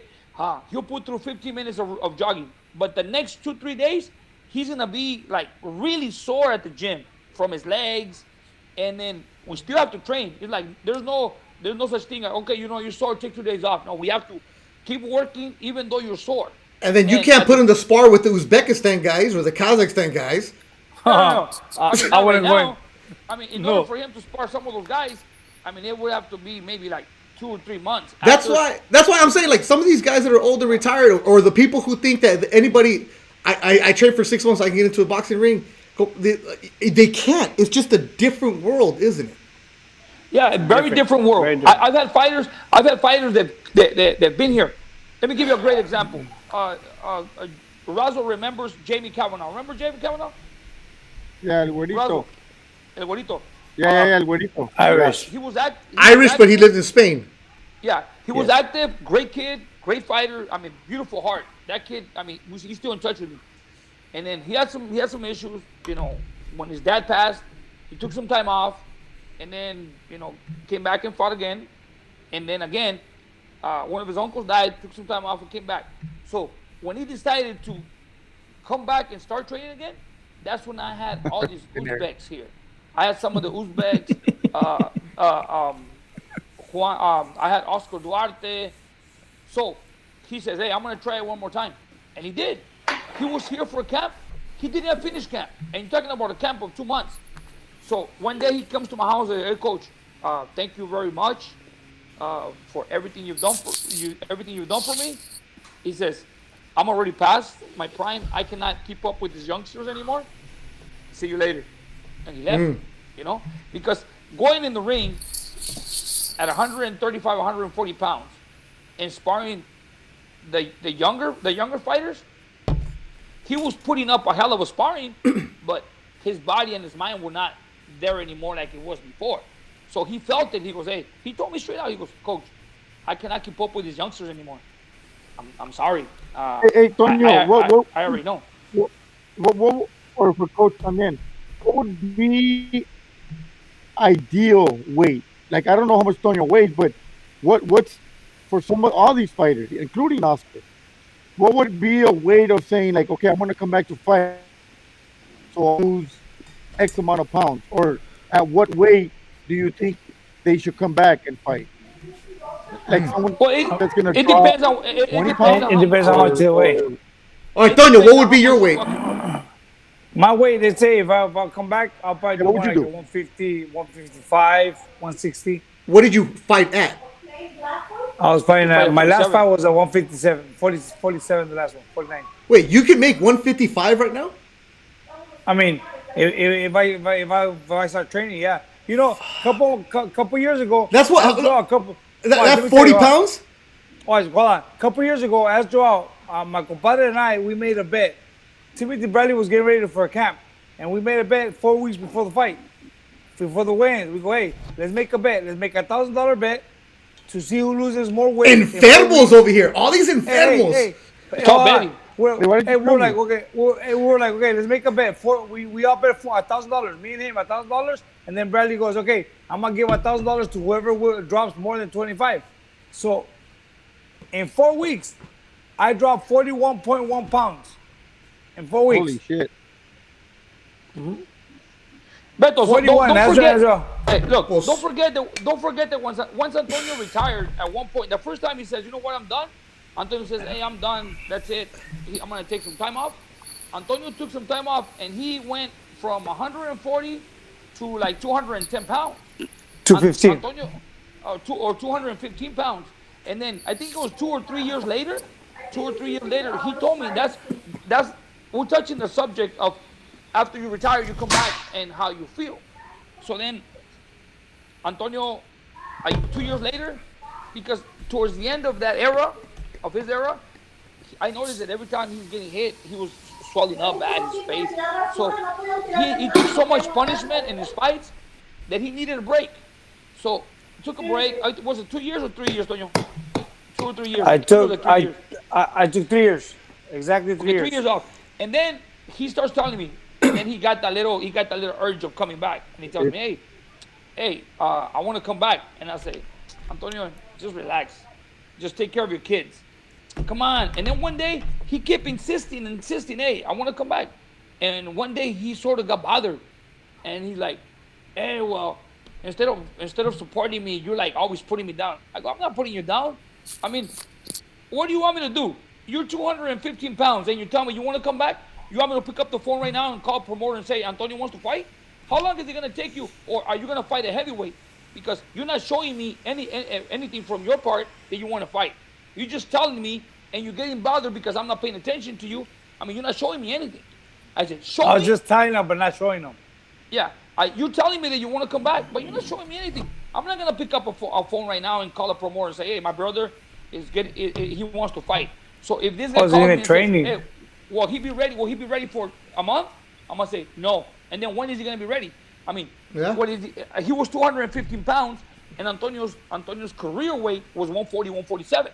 So I go, that's a large margin, right? So then all of a sudden, he started training. And I saw he was motivated. I go, okay, now the way you're going and the way he was already like 167, 168. And then I go, okay, now I can pick up a phone and call somebody. And that's when I did. I remember I called Tutu Zavala. We called Tutu Zavala in Florida at 152. And he went from 215 to 147. Wow. Yeah, he did. And then after that, I went down to 142. I remember I fought Castro in Tijuana and Victor Ortiz at 142. Yeah. 142. So he did drop all that weight. And then, but ask him, in the last camps of his career, Antonio, honestly, he never missed weight. he was never a fighter that Never. never missed weight on the scale. He was always on point, and at the same time, he never complained with training. And in his last fights, even in his training, we would Just go running, it was and on the last one. he would take shortcuts. Like, and I go, really?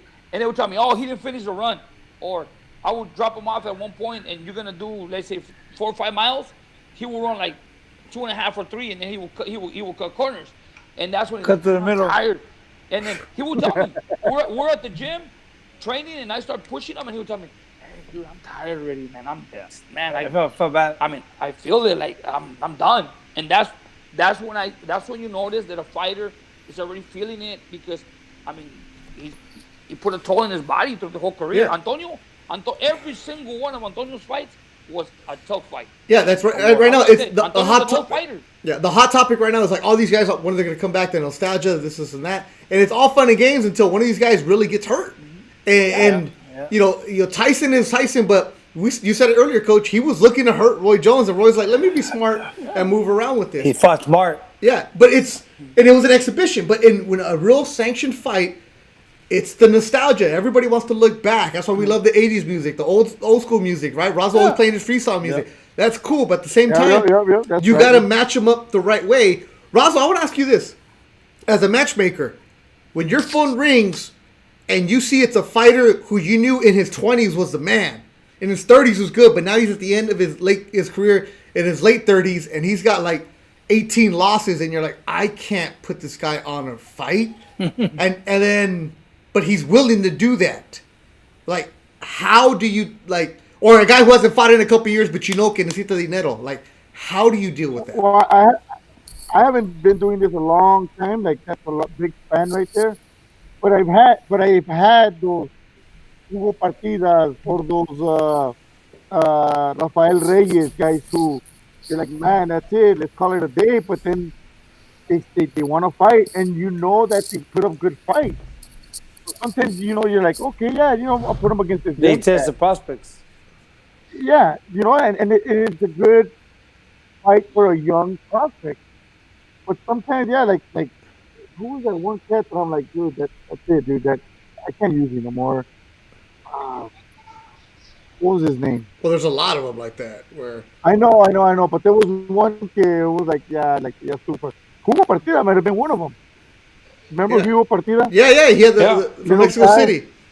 He fought Delo, I think. Like a heavyweight. Yeah, he looks like Albondiga. I love Hugo. I told him that. But he's a good cat, though. Yeah, but then there's guys like Coach. Like, there's guys who like they stop fighting at 35, then all of a sudden at 39, one more time. Like, have you ever dealt with those kind of guys? Yeah, there's a lot of them because they're like, oh, they're already tired, and every fighter, 99% of all the fighters that box since they were kids, they cannot stay away from boxing. Sport of boxing is a magnet. Look at Chop Chop Corley. I mean, look at Chop Chop Corley. He's almost 60 years old, and he's in better shape than any. Look, Chop Chop Corley, I mean, he fought a lot of undefeated prospects, and he beat them because he's always 100% in shape. Also, you have to stay in shape. There's many fighters that have come to me after they retired. Hey, I want to do it again. Don't do it. And I'm going to tell you, my career ended up early, okay? But I was always like working out. I tried to stay a little bit in shape. And it hasn't been long recently, maybe a year ago or less than a year ago. I mean, we have a friend here, amateur fighter. He's an officer. He was getting ready for Battle of the Badges. It's a boxing show that he puts together. And he comes to the gym and he says, hey, I want to get some sparring, get ready for my fight. I said, hey, well, there's nobody here, but I'll help you. He was really, coach, yeah, I'll get in there. So I put the gloves on and I started sparring him. Honestly, I went in there. I mean, he doesn't have the experience that I have. I mean, I was always in control, but I mean, if you're in the ring, you're going to get hit regardless. I mean, it doesn't matter how good you are. Even if you're in control, you're going to get hit 1, 2, 3 times. Every time he hit me, it felt so different. I mean, then from the time I used to fight, like, man, this feeling is completely different. I mean, because I'm already at the point at my age, and I understand. I mean, I don't have that youth that I had when I was active. Right now, the punches do more damage to you based on your age. And I said, man, I will never get in the ring again. If you tell me, I mean, I'm telling you, I love the sport. I love the sport, and I have the reaction. If I run into a problem and somebody says, hey, you know what, let's fight, I'll fight. You know, but I know my limits. If you tell me, hey, you want to put the gloves on? Nah, thank you.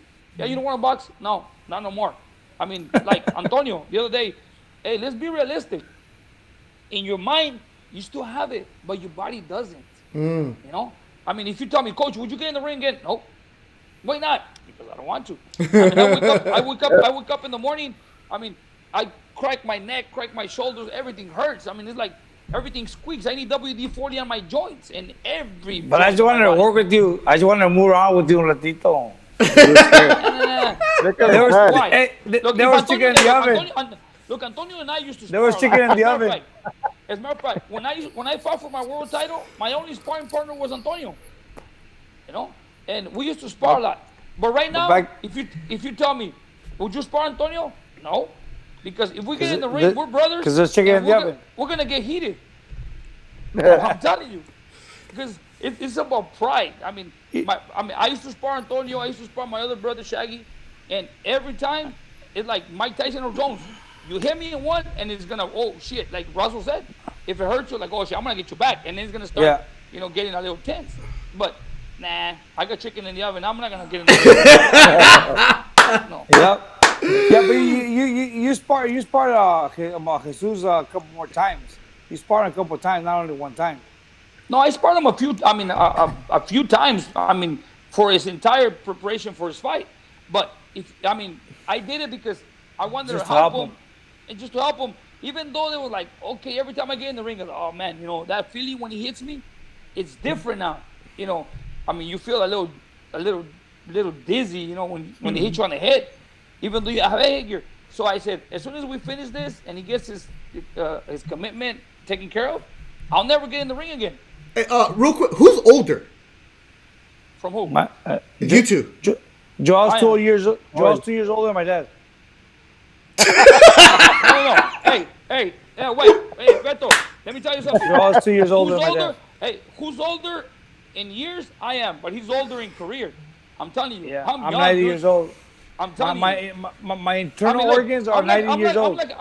I'm like a car that has a nice engine and looks good. Antonio, his engine is already smoking, dude. But on the outside, Antonio looks good. He's all waxed up. He's all waxed up. Me peinaron hoy.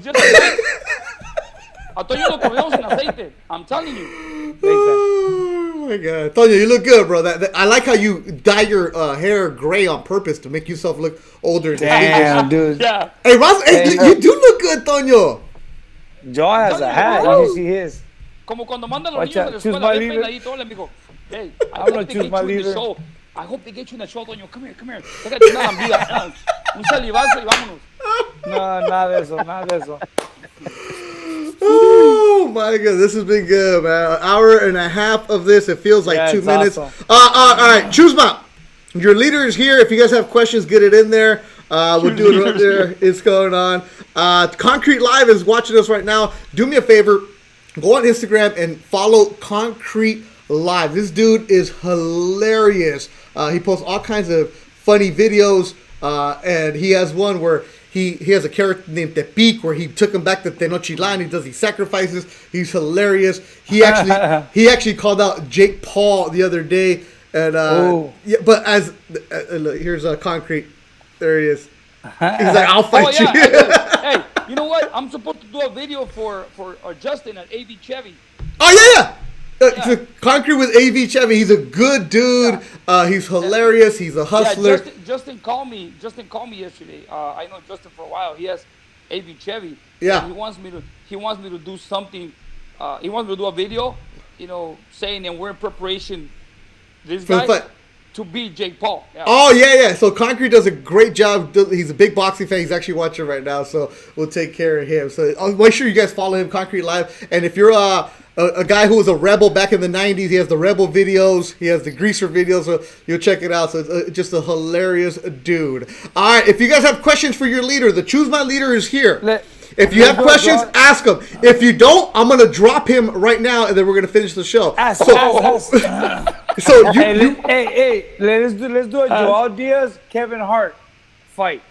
See. You know what? I'm gonna have to drop you right now just for making that comment. Why? Right now. You were doing so good. Don't ask. Why? That's a great fight. No. They're both same size. See how you are. You're gonna make fun of the guy who has his own sign back there. You're gonna go make fun of him. Where? I'm gonna Where's drop the sign? him myself. Right ThursDIAZ. That's his sign. No, that's you and Robert. You know what? Oh yeah. Hey, there's no questions coming in for you, Tonyo. That's the Hey, nice Alan sign. Zamora, come on, Alan Zamora, you better ask. Hey, we're all your followers today, Tonyo. I have my legions of followers. Everybody loves me. No, It's only you know Alan why? Zamora. No, you know why? Because you posted on Instagram, you and Razo only. You didn't post me. You had all the. I never wait. I never post you, and you always make these claims that my fans. Where are they at today? Nobody's supporting you. ThursDIAZ with the Gallo Razo. ThursDIAZ with the Gallo Razo. We don't lie. But right yeah, there. but you never put. Oh, I'm. Put a Rams. Tonyo's coming in the last 5 minutes. I didn't even repost either. Toño va a asomar la cabeza. Let's see here. These questions I don't like. Saucy, no. Juantena, no. No. I think Tonyo. Let me see here. You better hurry up. You got 1 more minute, Tonyo. If you don't get any good questions, I'm gonna have to drop you. You better start saying your goodbyes right now. The best part I see from the amateurs was one of my fighters sparring a kid by the name of Saucy. My boy was putting Look at you. hands on him. Tonyo is now doing Tell you. inside jokes, inside stories with his own father. You know what? You remember what? You know Saucy? Jojo Diaz's friend? Oh yeah. He comes around. Okay, so there's two to spark some of the kids. Yeah, there's two people that know him. We are worldwide, and Tonyo wants to talk about this. Fast man, will beat the crap out of him. Here we go. Let me find up Tonyo. Let me drop him Tonyo, right go. now. No, don't drop me. See you Monday, Tonyo. Magaya has a question. He's not part of your. Oh, he is part of the Choose File. Go ahead. Yeah. What do you got, Razo? Oh, Here, enjoy yourselves. I'm gonna pull it off of someone that I read right here. Tonyo, who do you got for Garcia Spence? Garcia, I got Spence. I think Spence is gonna. I'll box him. I'll class him. Garcia's a good, strong puncher, but it's hard. It's hard for him to land his punches on Spence. And everybody's all talking about the Spence accident. I think he's already has Los Chuma United. I agree with. I don't like Antonio, but I agree with him. Yeah. I mean, the accident with Earl Spence. It's not gonna affect him. Not gonna affect him for the fight. I mean, Yeah. I mean, it to me, if affected he his would have teeth. like He's already a healed. broken shoulder or a broken hand or something, I mean, recovering, going through therapy, going back, but he had no fractures. He had no serious injuries. So I mean, his boxing ability is there. It's gonna be a great fight. I think Danny's gonna put up a good fight because he's a warrior. He's a warrior, but. The only shot he has is catching him with a good punch because he has a good pop. He has a good left hook. He has a good left hook, but I know that Earl Spence, I mean, he's a southpaw. He's smart guy. He's a smart fighter, physically strong fighter. I think Earl Spence would take it. Man, and I'm not paying for it. $79. I'm not paying for that fight. That's $79. $79. $79, and then the undercard is just. I'm not gonna pay it. I'm gonna go. YouTubers? No YouTubers though? No, man, I'm not paying for it. No YouTubers. Other questions for Tonyo come from his friends, and Golden Boy employees. All right, Tonyo, I guess we gotta go say bye to you because nobody wants to talk to you. So I see. Hey, I'm looking at the questions. Why don't you read them? Because I don't like those. We've already answered those. No, I like that one there. It says from Mando Murillo. That's a good question. Because he works for Golden Boy and he's a planted question person. So no. It's like one of the. It's like choose one. Oh man, the question is a fan. Mondo's like when Trump has. The reporters from OAN. You ask that question, Mr. Trump. Why you're amazing? That's who Mondo is for you. No. But that's talking nothing about me being amazing. I know I'm amazing. But he's not saying that, you know? We know. Who do you wish you had rematch? We know, Margarito. You'd fight him right now for $2. No. Who do I wish I would have fought? Or rematch. Or rematch, but no. Yeah, we've heard the Costa Zoo stories every week. I wish I would have. You know what? Yeah. Look at Toño's even looking at his watch. Ya está. It's bedtime already. Yeah. He's already like, I should be in bed now. No, it's Mando. Mando sending a message. No, it's not. Nobody said it.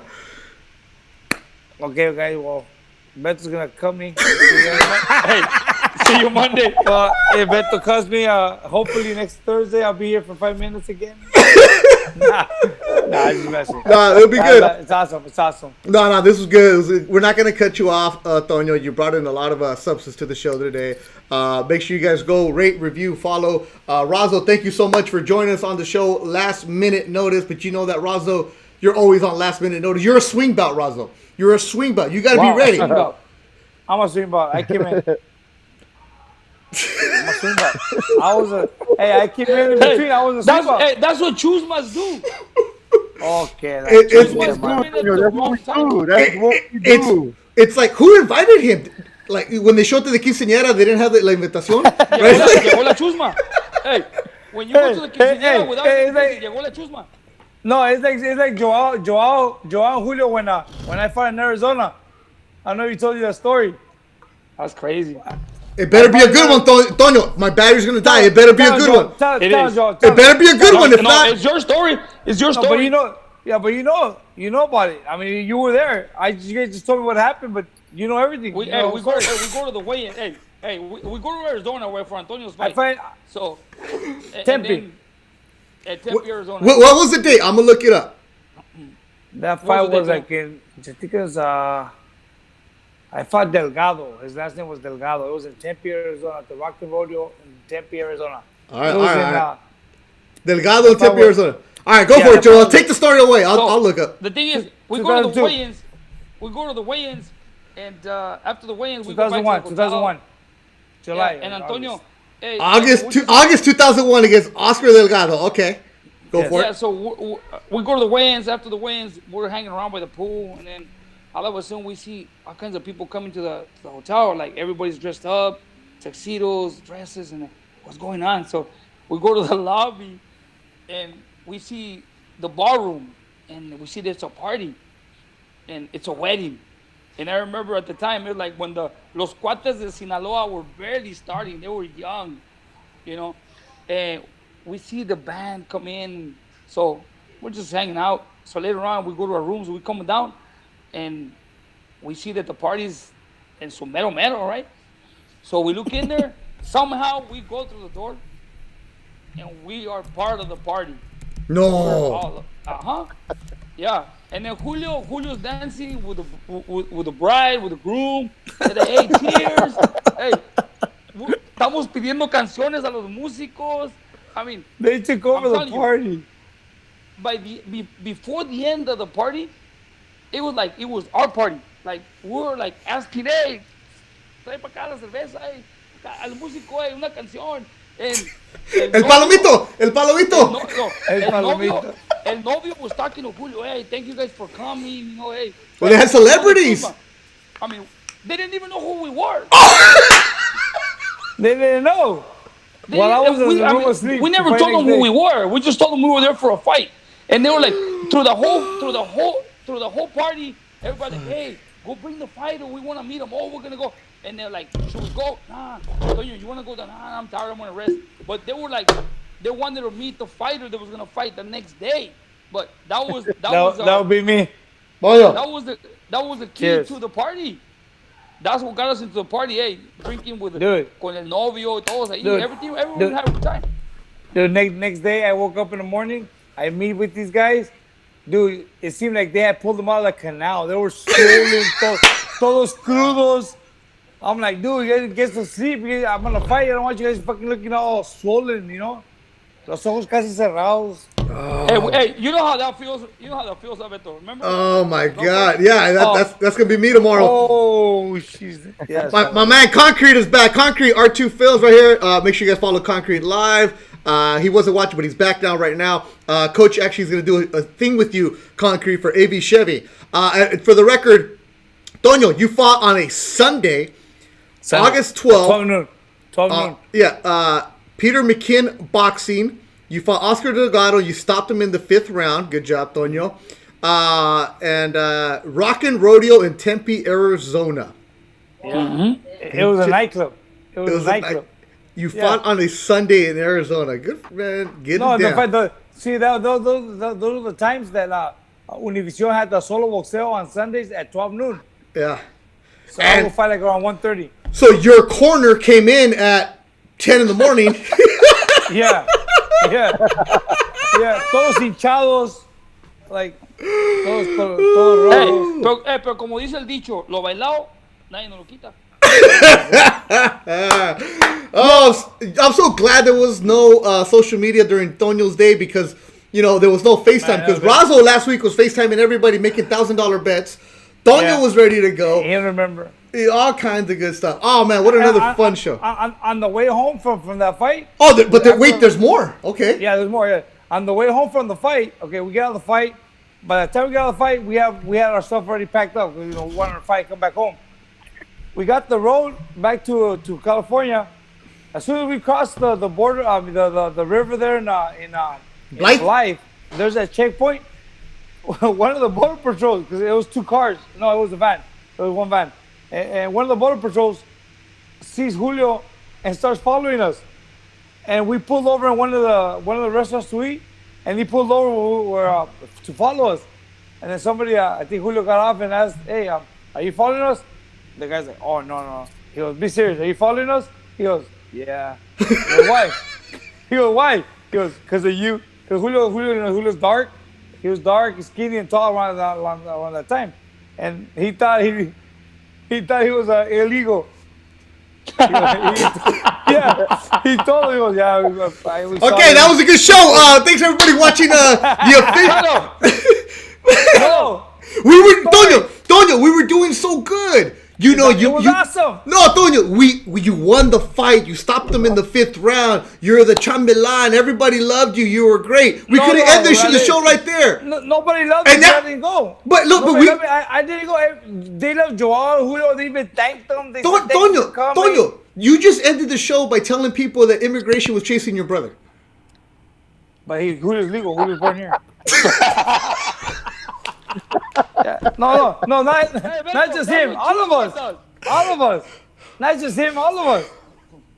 He changed the whole car, every car. But Toño, you said because Julio was dark, so he's not dark anymore. He is. Yeah, he is. So everybody that is dark is illegal. So that means I'm illegal. No, he looked. I didn't say he was. I said he looked because he was dark. Telling you, skinny. Long hair. With the Chelino. Sorry for him. He had the Chelino hat to the side. Remember? That's why. And he had a silk shirt and everything. Okay. Exactly. Oh, yeah. Yes, it's true. Yeah. Oh, because he came from the wedding. Yes. Razo, any other racist jokes you want to make? I'm good, but I'm actually the 5th on this one. Razo. Oh my God! This is like coronavirus. Oh, Toño, you are a beauty. You're the best. Love you, man. You bring an enjoyment from here.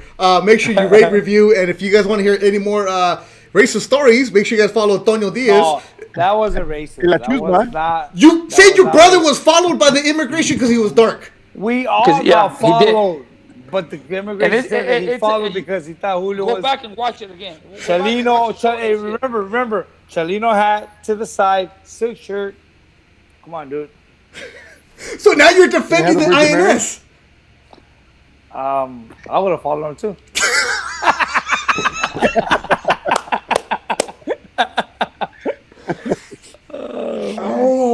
And this is why Julio will never be on the show. This is why he doesn't talk to you. Because everybody gives him a report. Dude, he's been bugging me to go to this place all afternoon. Don't even talk to me. We after this show, he's not talking to you. He talks to me all the time. Coach, are we doing a show next week, or are we going to get canceled? Why? Well, we're going to have all these protests. Mecha's going to come after us and tell us that we shouldn't have a show. Yeah, that's true.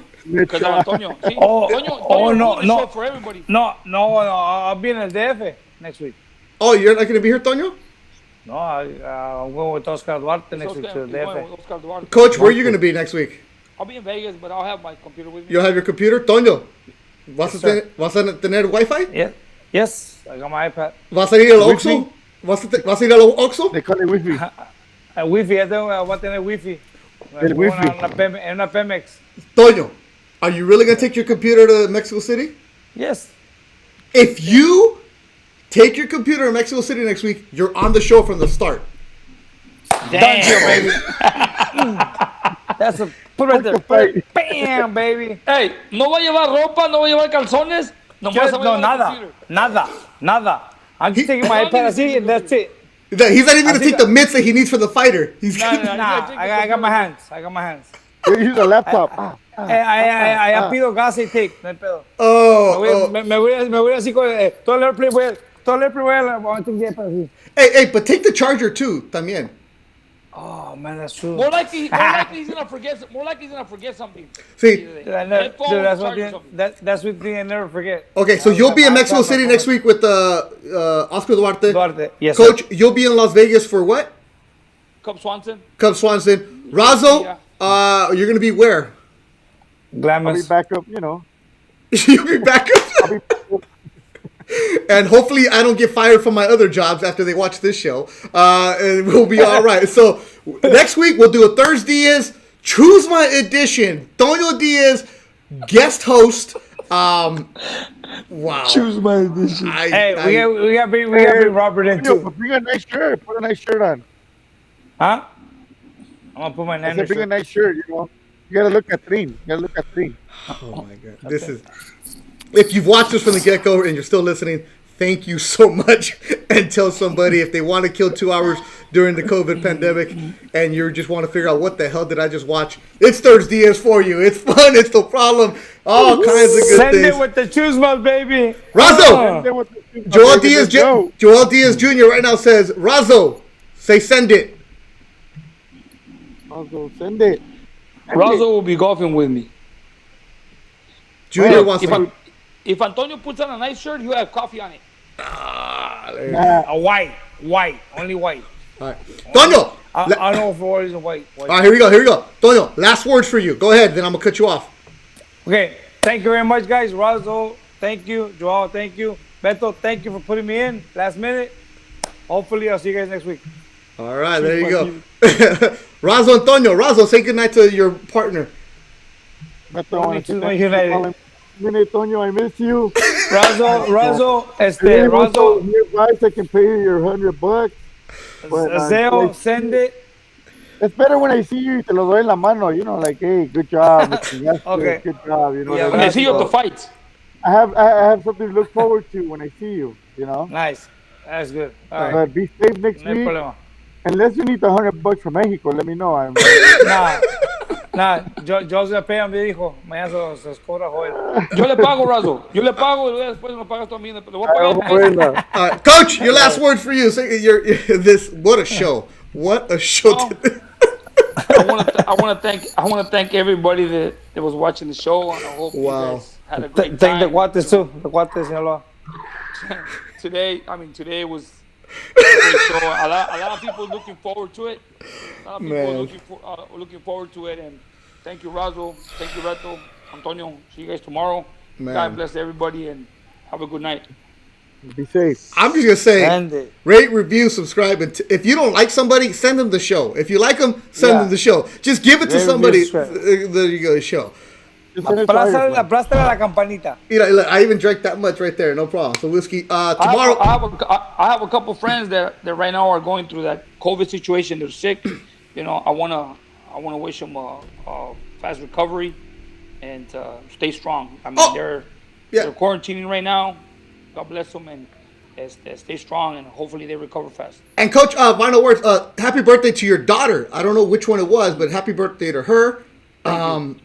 Juliana. Julissa. Oh, Julissa. See, yeah, nomás. You don't even know your niece. No, es su hijada. Oh, good job. Yeah.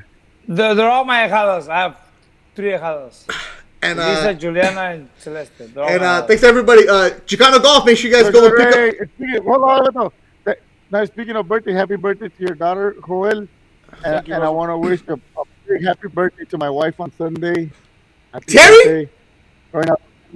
Happy birthday to your wife. Happy birthday to your wife, Razo. Terry's having Happy birthday, Terry. quinceañera on Sunday. All right, Terry. Hey, Razo. So ahí está, Razo. El regalo para tu wife de Toño es la feria y ella está. Thank you, I gotta take it to her. I gotta take it to her. And if you guys want, check out Chicano Golf, our good friend Joe Ash. So if you're a golfer in Chicano, boom, Chicano Golf, buy a hat, a polo, a tee, whatever it is. I need golf balls, Chicano Golf. I need golf balls. Okay, la chin. I'll pay for them. Cut him. Razo has $100 meals. Good night, everybody. Thanks for watching ThursDIAZ. Boom. See you guys.